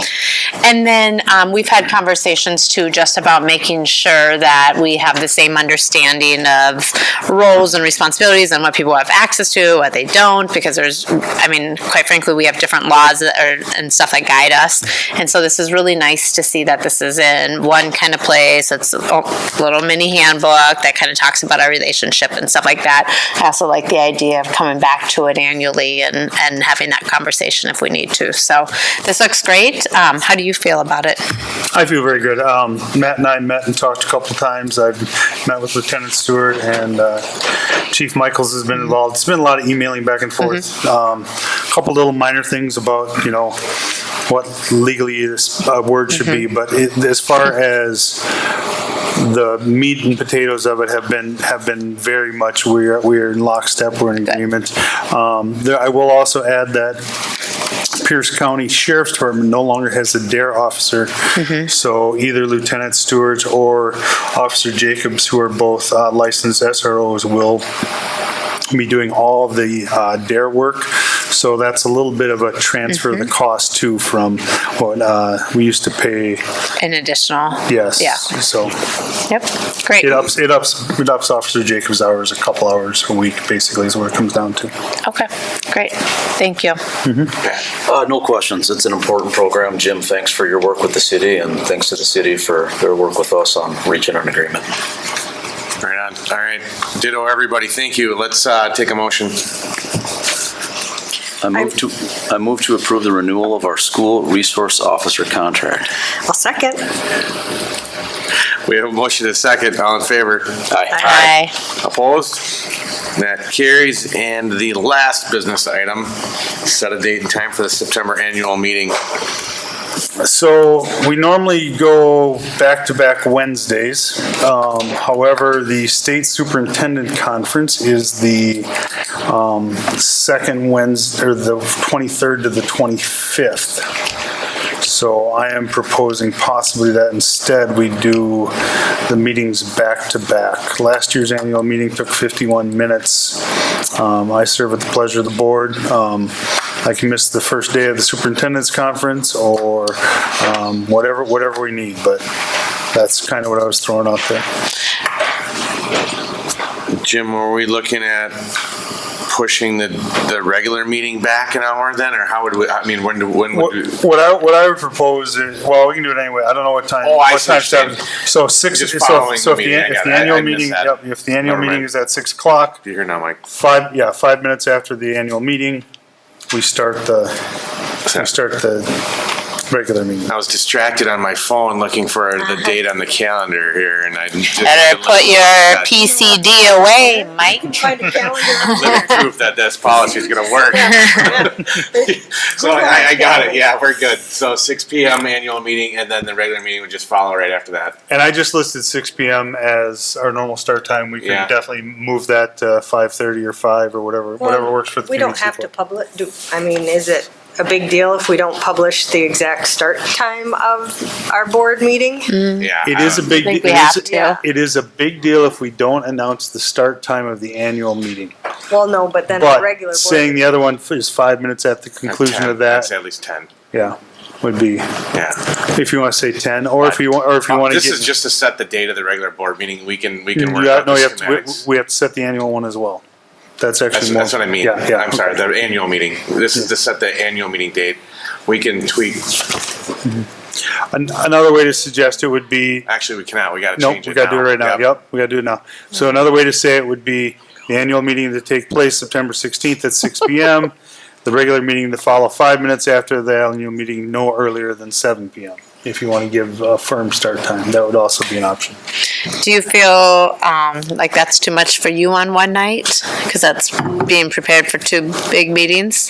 I'm looking at Miss Bo because it's a lot for both of us, but I think we can do it. It's not, we can make it happen. Again, there's so much that all the superintendents get together and discuss at that state superintendent's conference absolutely. in the fall that, it's one of those things. It's part of the job. With those two things being where they are, the other option would be to do one on Monday, the 21st. But realistically, I can get them both ready. What's the requirement again of when it has to be in by? Ours says no later than the third Wednesday, Okay. which would be the 23rd. No, the 16th is the third, so it has to be, the annual board meeting has to be before the 13th Of October, of September. of September. That's what was passed last year in. So then the September. 16th wouldn't work. I hear you, but our motion says that we have the right to schedule the board meeting before the third Wednesday of October. October. October, Yeah. okay. Yeah. October, Now yeah. it's on the Week after. regular September. It'll be a So, heavy lift, but this will be my preference. okay, over doing it the 30th or something. Yeah. Okay. Anybody have any objections to this? We good? So we'll do the annual meeting at 6 on the 16th, and then I would just say, can we do 10 minutes in between meetings? Well, so Or a board member. no later or no earlier than 7 o'clock. I feel like we should mention 7 p.m. So Yeah. Yep. Yeah. Yes. So in your working agenda, there's a, no earlier than 7 o'clock. there's a motion to be made, and you can modify that any way you want.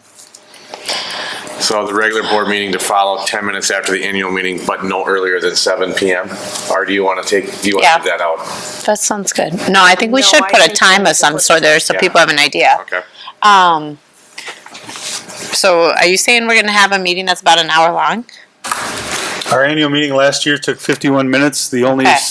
the only civic members in attendance were Michael Kozmowski and Mr. Josh Figge. We better hope you guys are there again. We need somebody to make some motions. Yeah, it's gonna be a long meeting if no one's there to make motions.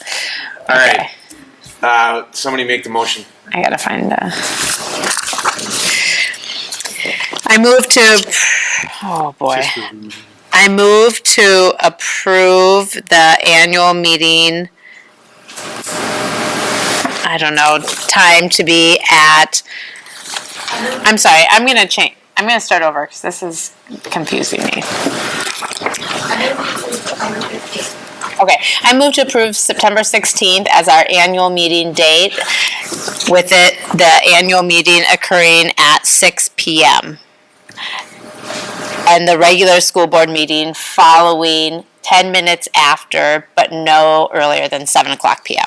Yes. Boom. Okay. Everybody good with that? All right, we have a motion A second. and a second. All in favor? Aye. Opposed? That carries. Well done. We are on to information and discussion. And that is Business Director Report. Ashley's all ready to go. You bet. Good evening. I wanted to give the update for you. So the last time I was here, we did the fund transfer, or we asked for up to the $500,000, and that is what we decided to transfer there. So that was completed. We worked this last month on closing out 25, 26. You know, in my brain, that was something that was just, you know, kind of done there after we got kind of set with the audit team on site. However, I am learning that there are definitely still some things that are coming through that we are making sure that track in the right spots and things like that. So, we had great meetings with the audit team who were on site. That was really informative, and you know, we were able to get all the materials that were requested from them. They were kind of telling us that their turnaround time should be early fall, so that was really encouraging too. Throughout this time, we've also been having those budget meetings that we had talked about, and I've been meeting with the principals and directors, and we just kind of wrapped up those meetings this last week. And then I'm taking all of that information, putting it into the model, and then Jim and I are kind of going back through it and just kind of seeing where those numbers are. So we have that portion of it kind of on the docket for this next week. And so that's where we're at for those.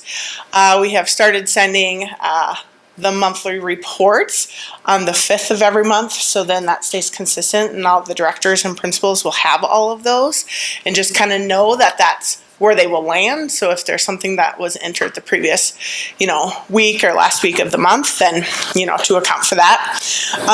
Another thing that we're working on is creating like a profile sheet for each of the buildings or administrators and directors, where these are the WIFR codes, and this is like where we have our money and where we want you to put that. And then that helps them learn the WIFR codes. It helps make sure we put them in the right spots and what we've agreed upon and things like that. So that's a project that we will be taking on and making sure it gets alignment this fall once we really finish the budget, but we'll know where those are. So I talked about how we did the $500,000 transfer. Mr. Reef and I met with our investment company, which is PTMA, and we invested a lot of those funds and some additional funds. So that, you know, with this kind of being still, I'm calling my first year, right? Still new, and just really knowing we're in a fairly good spot right now for our buildings and grounds and things like that. We wanted to take this money and have it work for the district. So we put it into a couple different options.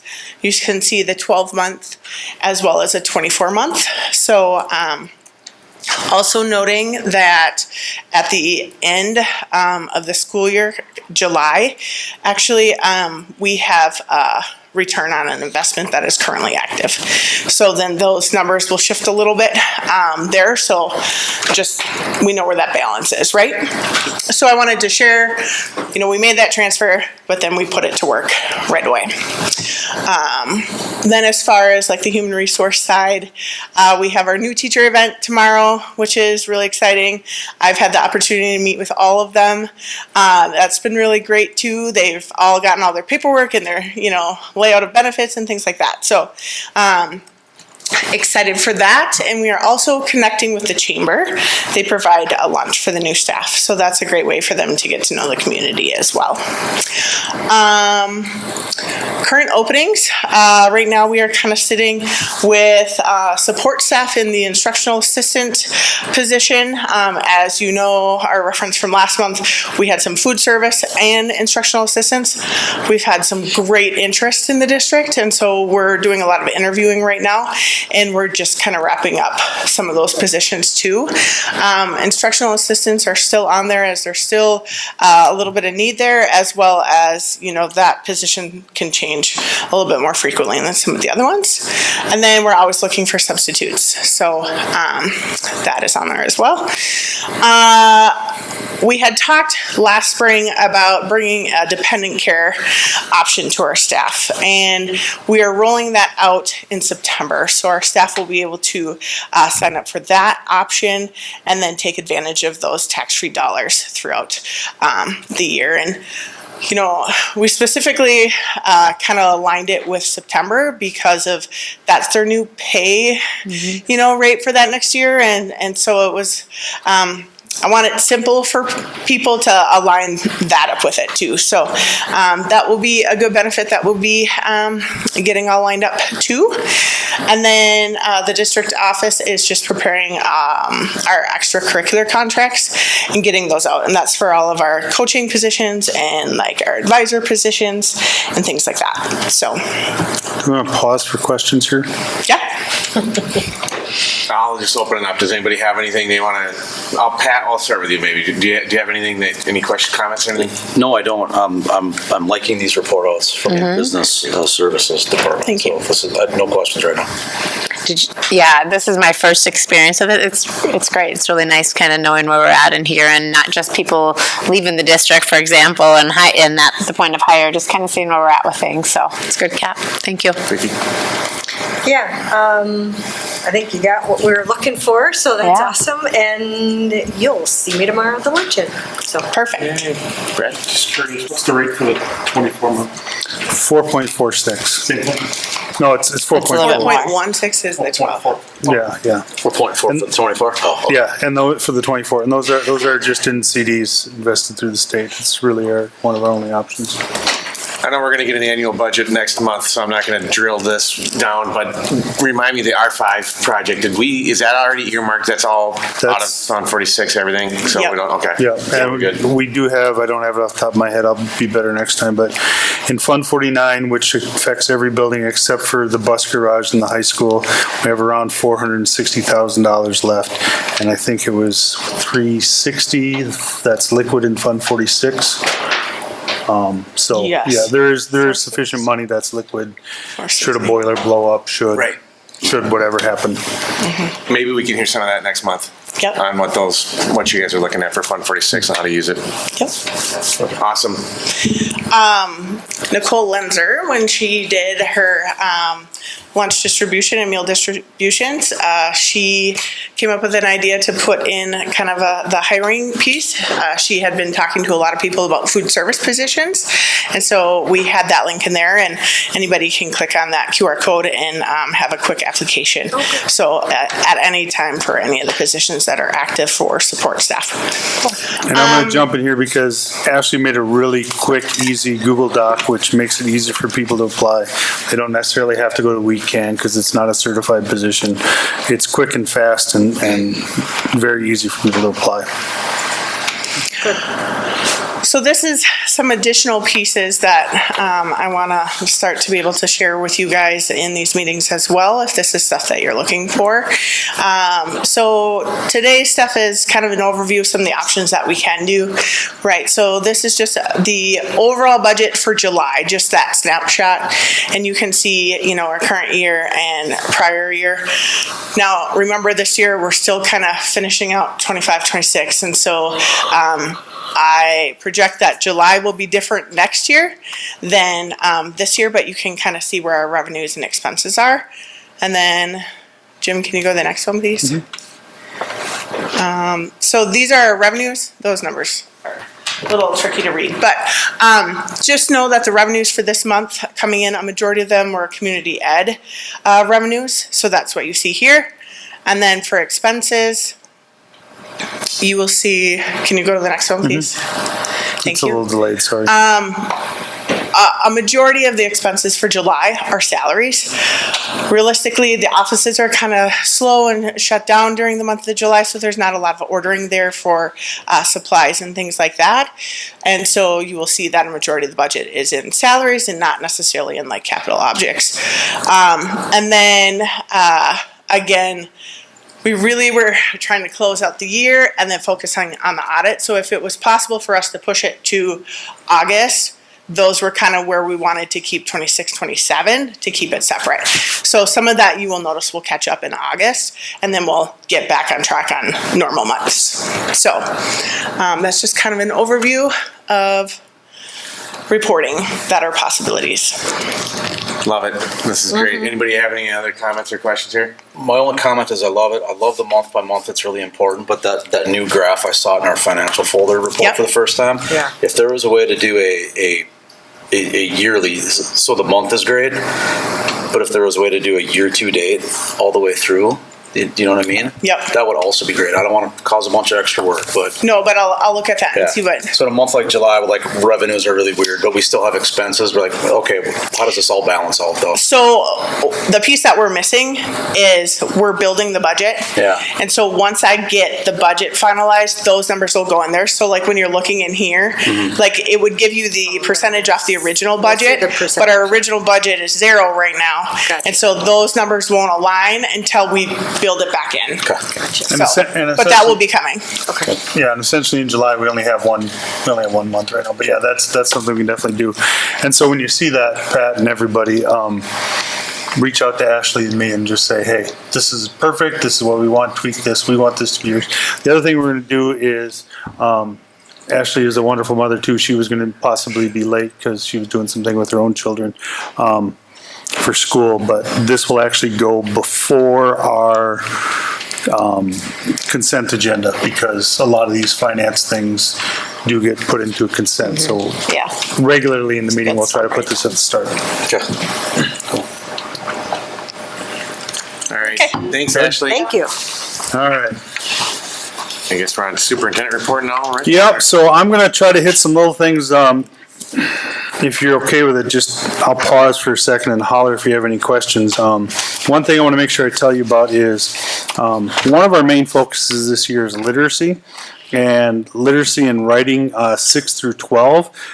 So a lot of this was through Michael Kozmowski and Kyle Ego and Josh Figge's leadership and Rick Montreal. There's a program called the College and Career Community Writers Program, C3WP. And we're going to have our English teachers and our social studies teachers trained through the Greater Madison Writing Project over the next 2 years. And it is going to be our focus for those two departments to really work on in-depth writing. We're using some of our time here in the August in-service and then a lot of our PD days throughout the year with those two departments to really focus on the writing of our upper level students. And that's going to be one of our big rocks for the year. Speaking of big rocks, there's the story out there that you've probably all heard where the professor takes a big jar and puts it in front of his class and puts in a couple large rocks and says, hey, is the jar full? And all the kids say yes. And then he adds a bunch of pebbles and is it full now? And they say yes. And then he throws in a bunch of dirt and puts in more dirt and says, is it full now? And they say yes. And then he adds water to it and the whole bit. That's kind of been our discussion going on since we really started breaking down my first year as superintendent and how we were going. And one thing we really talked about a lot is we kind of sometimes got in some different areas where we're all doing really good things, but not necessarily all focused on the same things. And one of the hardest parts about being a school administrator is saying no to the good things so you can say yes to the great things. So this is what we came up for this year. Is, as you know, it used to be called School D. but we call it the Visible Learning School is something the district has done work with over a lot of years. So we're looking at everything through the lens of what a visible learning school or classroom would look like. Our three big rocks for this year are going to be literacy, because as a 20-year math teacher, if you don't know how to read and you don't know how to write, you can't do anything. And then we're going to continue to support that with wellness, student wellness and staff wellness, and all the work that we've been doing with thinking classrooms. So it's kind of intentional that the literacy rock is a little bit bigger than the other ones, but those are going to be our three focuses. And the staff's going to hear this on Monday. The few staff that are here tonight get a bonus preview. But all of our decisions are going to be based through this type of situation. So you may come to us with something that is really, really good and would boost our underwater basket weaving program greatly, but it's going to get pushed out by literacy or thinking classrooms or wellness. All of our decisions, time-wise especially, effort and focus is going to be on one of these three areas. And it's going to depend a little bit on your position. You might be a middle school math teacher and you're going to focus a little bit more on the thinking classroom aspect, where the English teacher is going to, and social studies is going to focus a little more on literacy. Wellness might be a little bit more Sandy's staff or the nursing or the counselors, but these are going to be our three goals. And I think the best commitment that the administration team made to each other is to hold each other accountable to this as well, and try to keep focused on one or two goals. If you try to focus on 4 or 5, it's not going to work. Yeah, anybody got any comments or questions? Just my pause. Okay. The intermediate school. We've been talking about this over the last year. I have reached out to RE/MAX. They have backed out. I've reached out to a number of different realtor agents. The only realtor that has given me specific interest is TELUS, who came and presented to us last year. They would be looking for a 6% total commission, where 3% would go to them as the seller and 3% would go to the buyer's agent. The other option is to list it ourselves, and then either Axley or Weld Riley has quite a bit of experience in selling real estate. They could handle all the paperwork. That would mean we are listing it ourselves, and we are basically doing a lot of the marketing, etc., on our own. Obviously, it saves it some money. When I interviewed here last spring, real estate was not one of the things I promoted as one of my strengths. So if we go that option, we're going to probably have to get some type of support. Either way, I would recommend that the board considers this under an action item in September, with leaseback rights of the school gym for X number of years. I'm interested to hear some feedback on this, Brad. I don't know if you have any thoughts on this, or if you want me to go with somebody else first, I can. Or anybody, if anybody wants to speak up on this one. I mean, we're basically asking Jim, do we want to just go with TELUS, or do we want an RFP, or do we want to do it ourselves? Jim, if we did it ourselves, would this fall under one of our big rocks? No, and I don't have the skill to do it. For me, then TELUS. I mean, I just rather you are an educational leader. And I think, we do have the option to do an RFP, but I don't think we're going to get any, because I've been calling people and emailing people and reaching out to everybody I can find within 50 miles of here. So. Well, I mean, and we have commercial real estate in Prescott that has sat for a number of years until someone finally, it doesn't sell very fast. It takes a little while for some investment around here. So I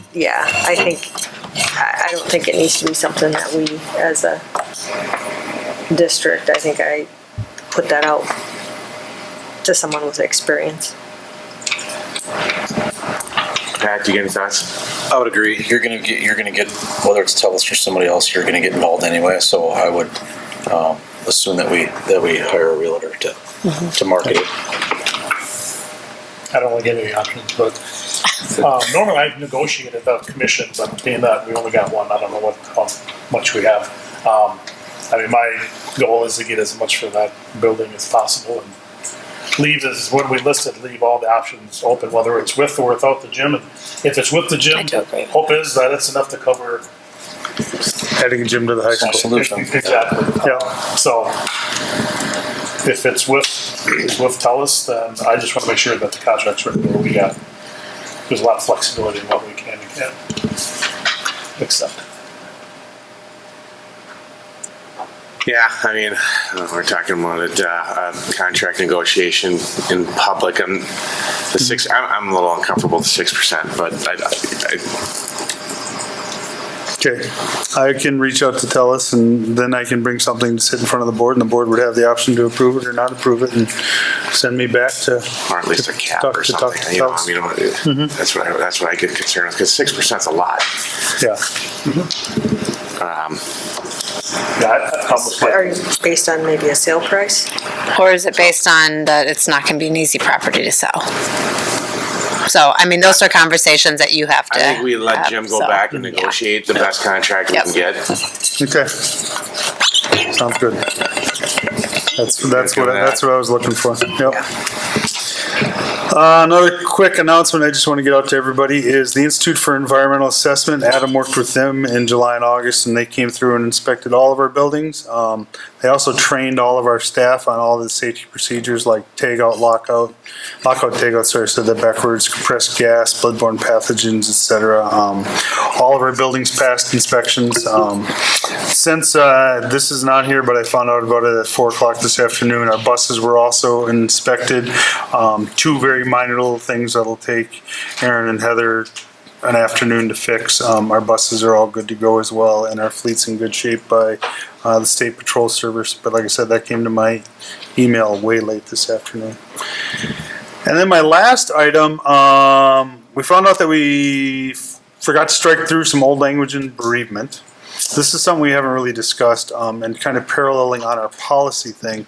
That would be something I'd like the board to give me direction on. The minor little things like that, am I allowed to change, or do we want to vote on that? The payback on the bus driver, a lot of our neighbors are going to 3 months. So basically, if somebody pays for their own driver's license, our current contract handbook says 1 year. We found out over the summer that a lot of our neighbors do 3 months. I'd like to make that change. And then the board, over the summer, had asked us to look at chaperone language, and that's in your documents.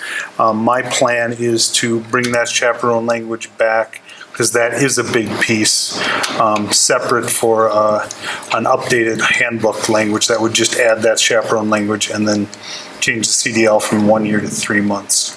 Is there a time requirement, like we do with other things that, like, we would pay for, that if they do get their CDL in 3 months, we pay them back? Are we asking them to stick around till after Christmas? Are we asking them to stick around till May, at least for the school? Like, I guess what? I hear you, and I have the same feeling with sometimes. Bus drivers are so hard to find that I'm willing to gamble the $150. Well, I was just going to ask you how much is it? That's So, just it. okay. Yeah, it's Okay. Rick, do you know, Mr. Montreal, it's about $150, I think. Sounds pretty close. Something. It's under $200. I mean, and so at that point, I it's. hate to give them $150 and then they call you on Monday, say I'm out of here. But I would much rather keep an extra bus driver. Bus drivers are so hard to find. That's just it. It is our hardest position to fill. So I hear you, and I've had the same thoughts myself, Vicky, but. But we have them for at least 3 months if you make the change. Yeah, exactly. So it's not, okay. So are you kind of asking us? Yeah, like what you want? Our goal again is, as long as I'm here for the next decade, is going to be to go through the handbook process like we do every spring and hit all the big ones. But if something pops up like this, if we miss a technical thing, are you okay with me changing it?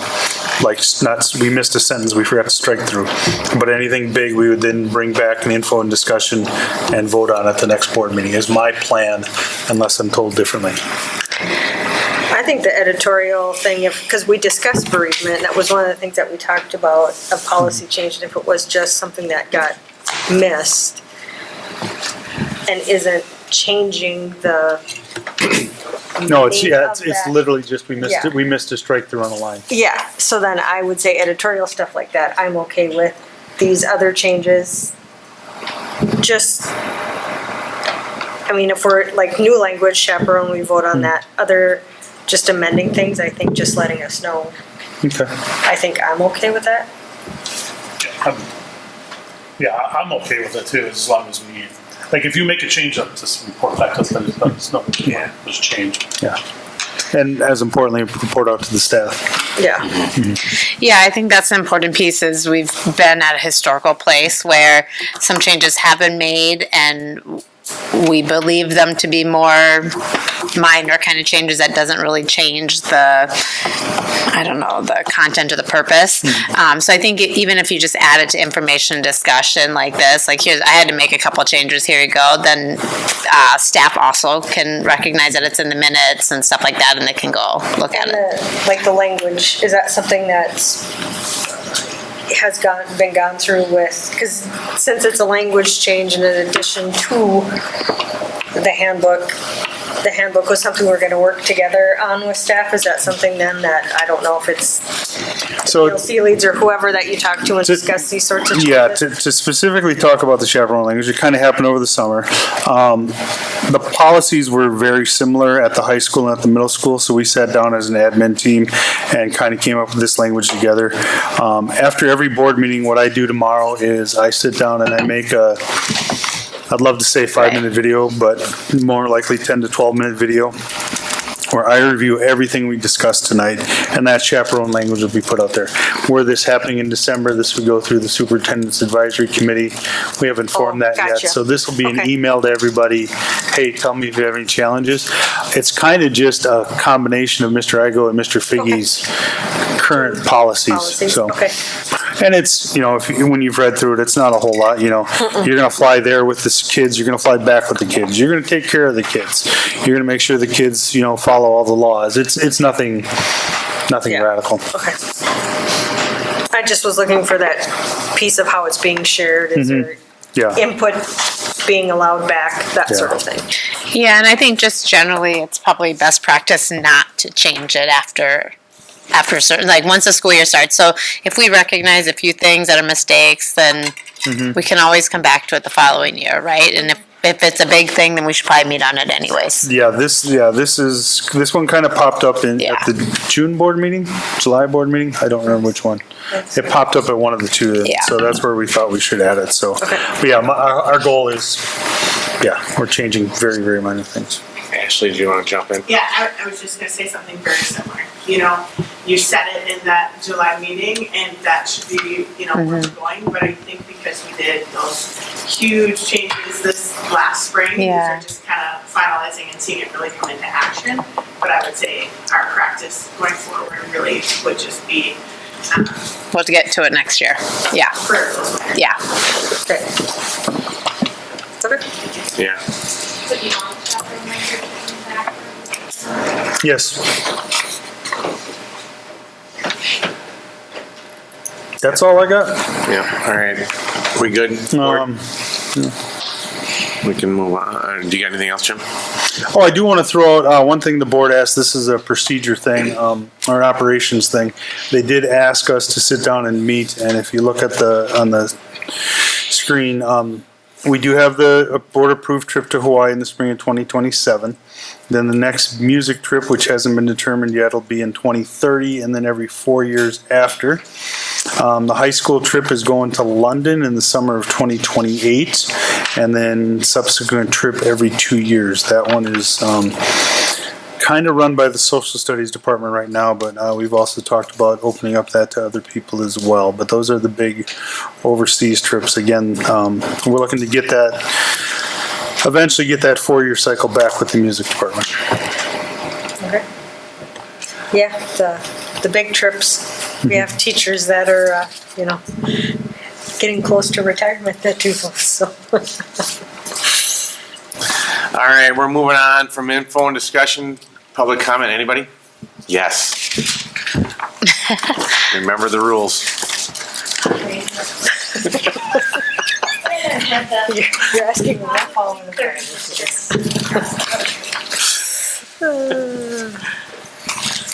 She probably knows the rules better than anybody. I know the rules for Wisconsin, for New York, you name it. Taslin Magnuson. I'm now just a taxpayer because my kids have graduated. So I have two unrelated points. I want to thank the board and the school administration for supporting the Confluence of Communities event. It was extraordinary. I'm a member of the group that sort of helped Jeff plan it, and he's very enthusiastic and very excited, but boy, it was a day that was great. But what made it extra great were the high school students that were there. They were incredible. I was there to volunteer all day. I didn't have to do anything but enjoy myself because those high school students were helping at every turn. Every time I turned around, they were bringing water, they were bringing food to someone, they were taking care of people. They were amazing. And I know Prescott kids are amazing, and you know that, but we often need to say it out loud. So I'm really grateful for your support of that. And it was just great. Then the second thing is, I had to say, for the record, how grateful I am to see a cell phone ban. My children, particularly my daughter, struggled immensely with cell phone use in school and pandemic, and it was very challenging. And so difficult. And if we had had a rule in place, we did make a cell phone ban just for her, I believe. But it was really painful and difficult. And now that we understand even more than we did then, it matters. So thank you. Thank you. Anybody else? We have no closed session, so I was like double taking that. I don't understand. we can take a motion to adjourn. So moved. Second. All in favor? Aye. Opposed? We are closed.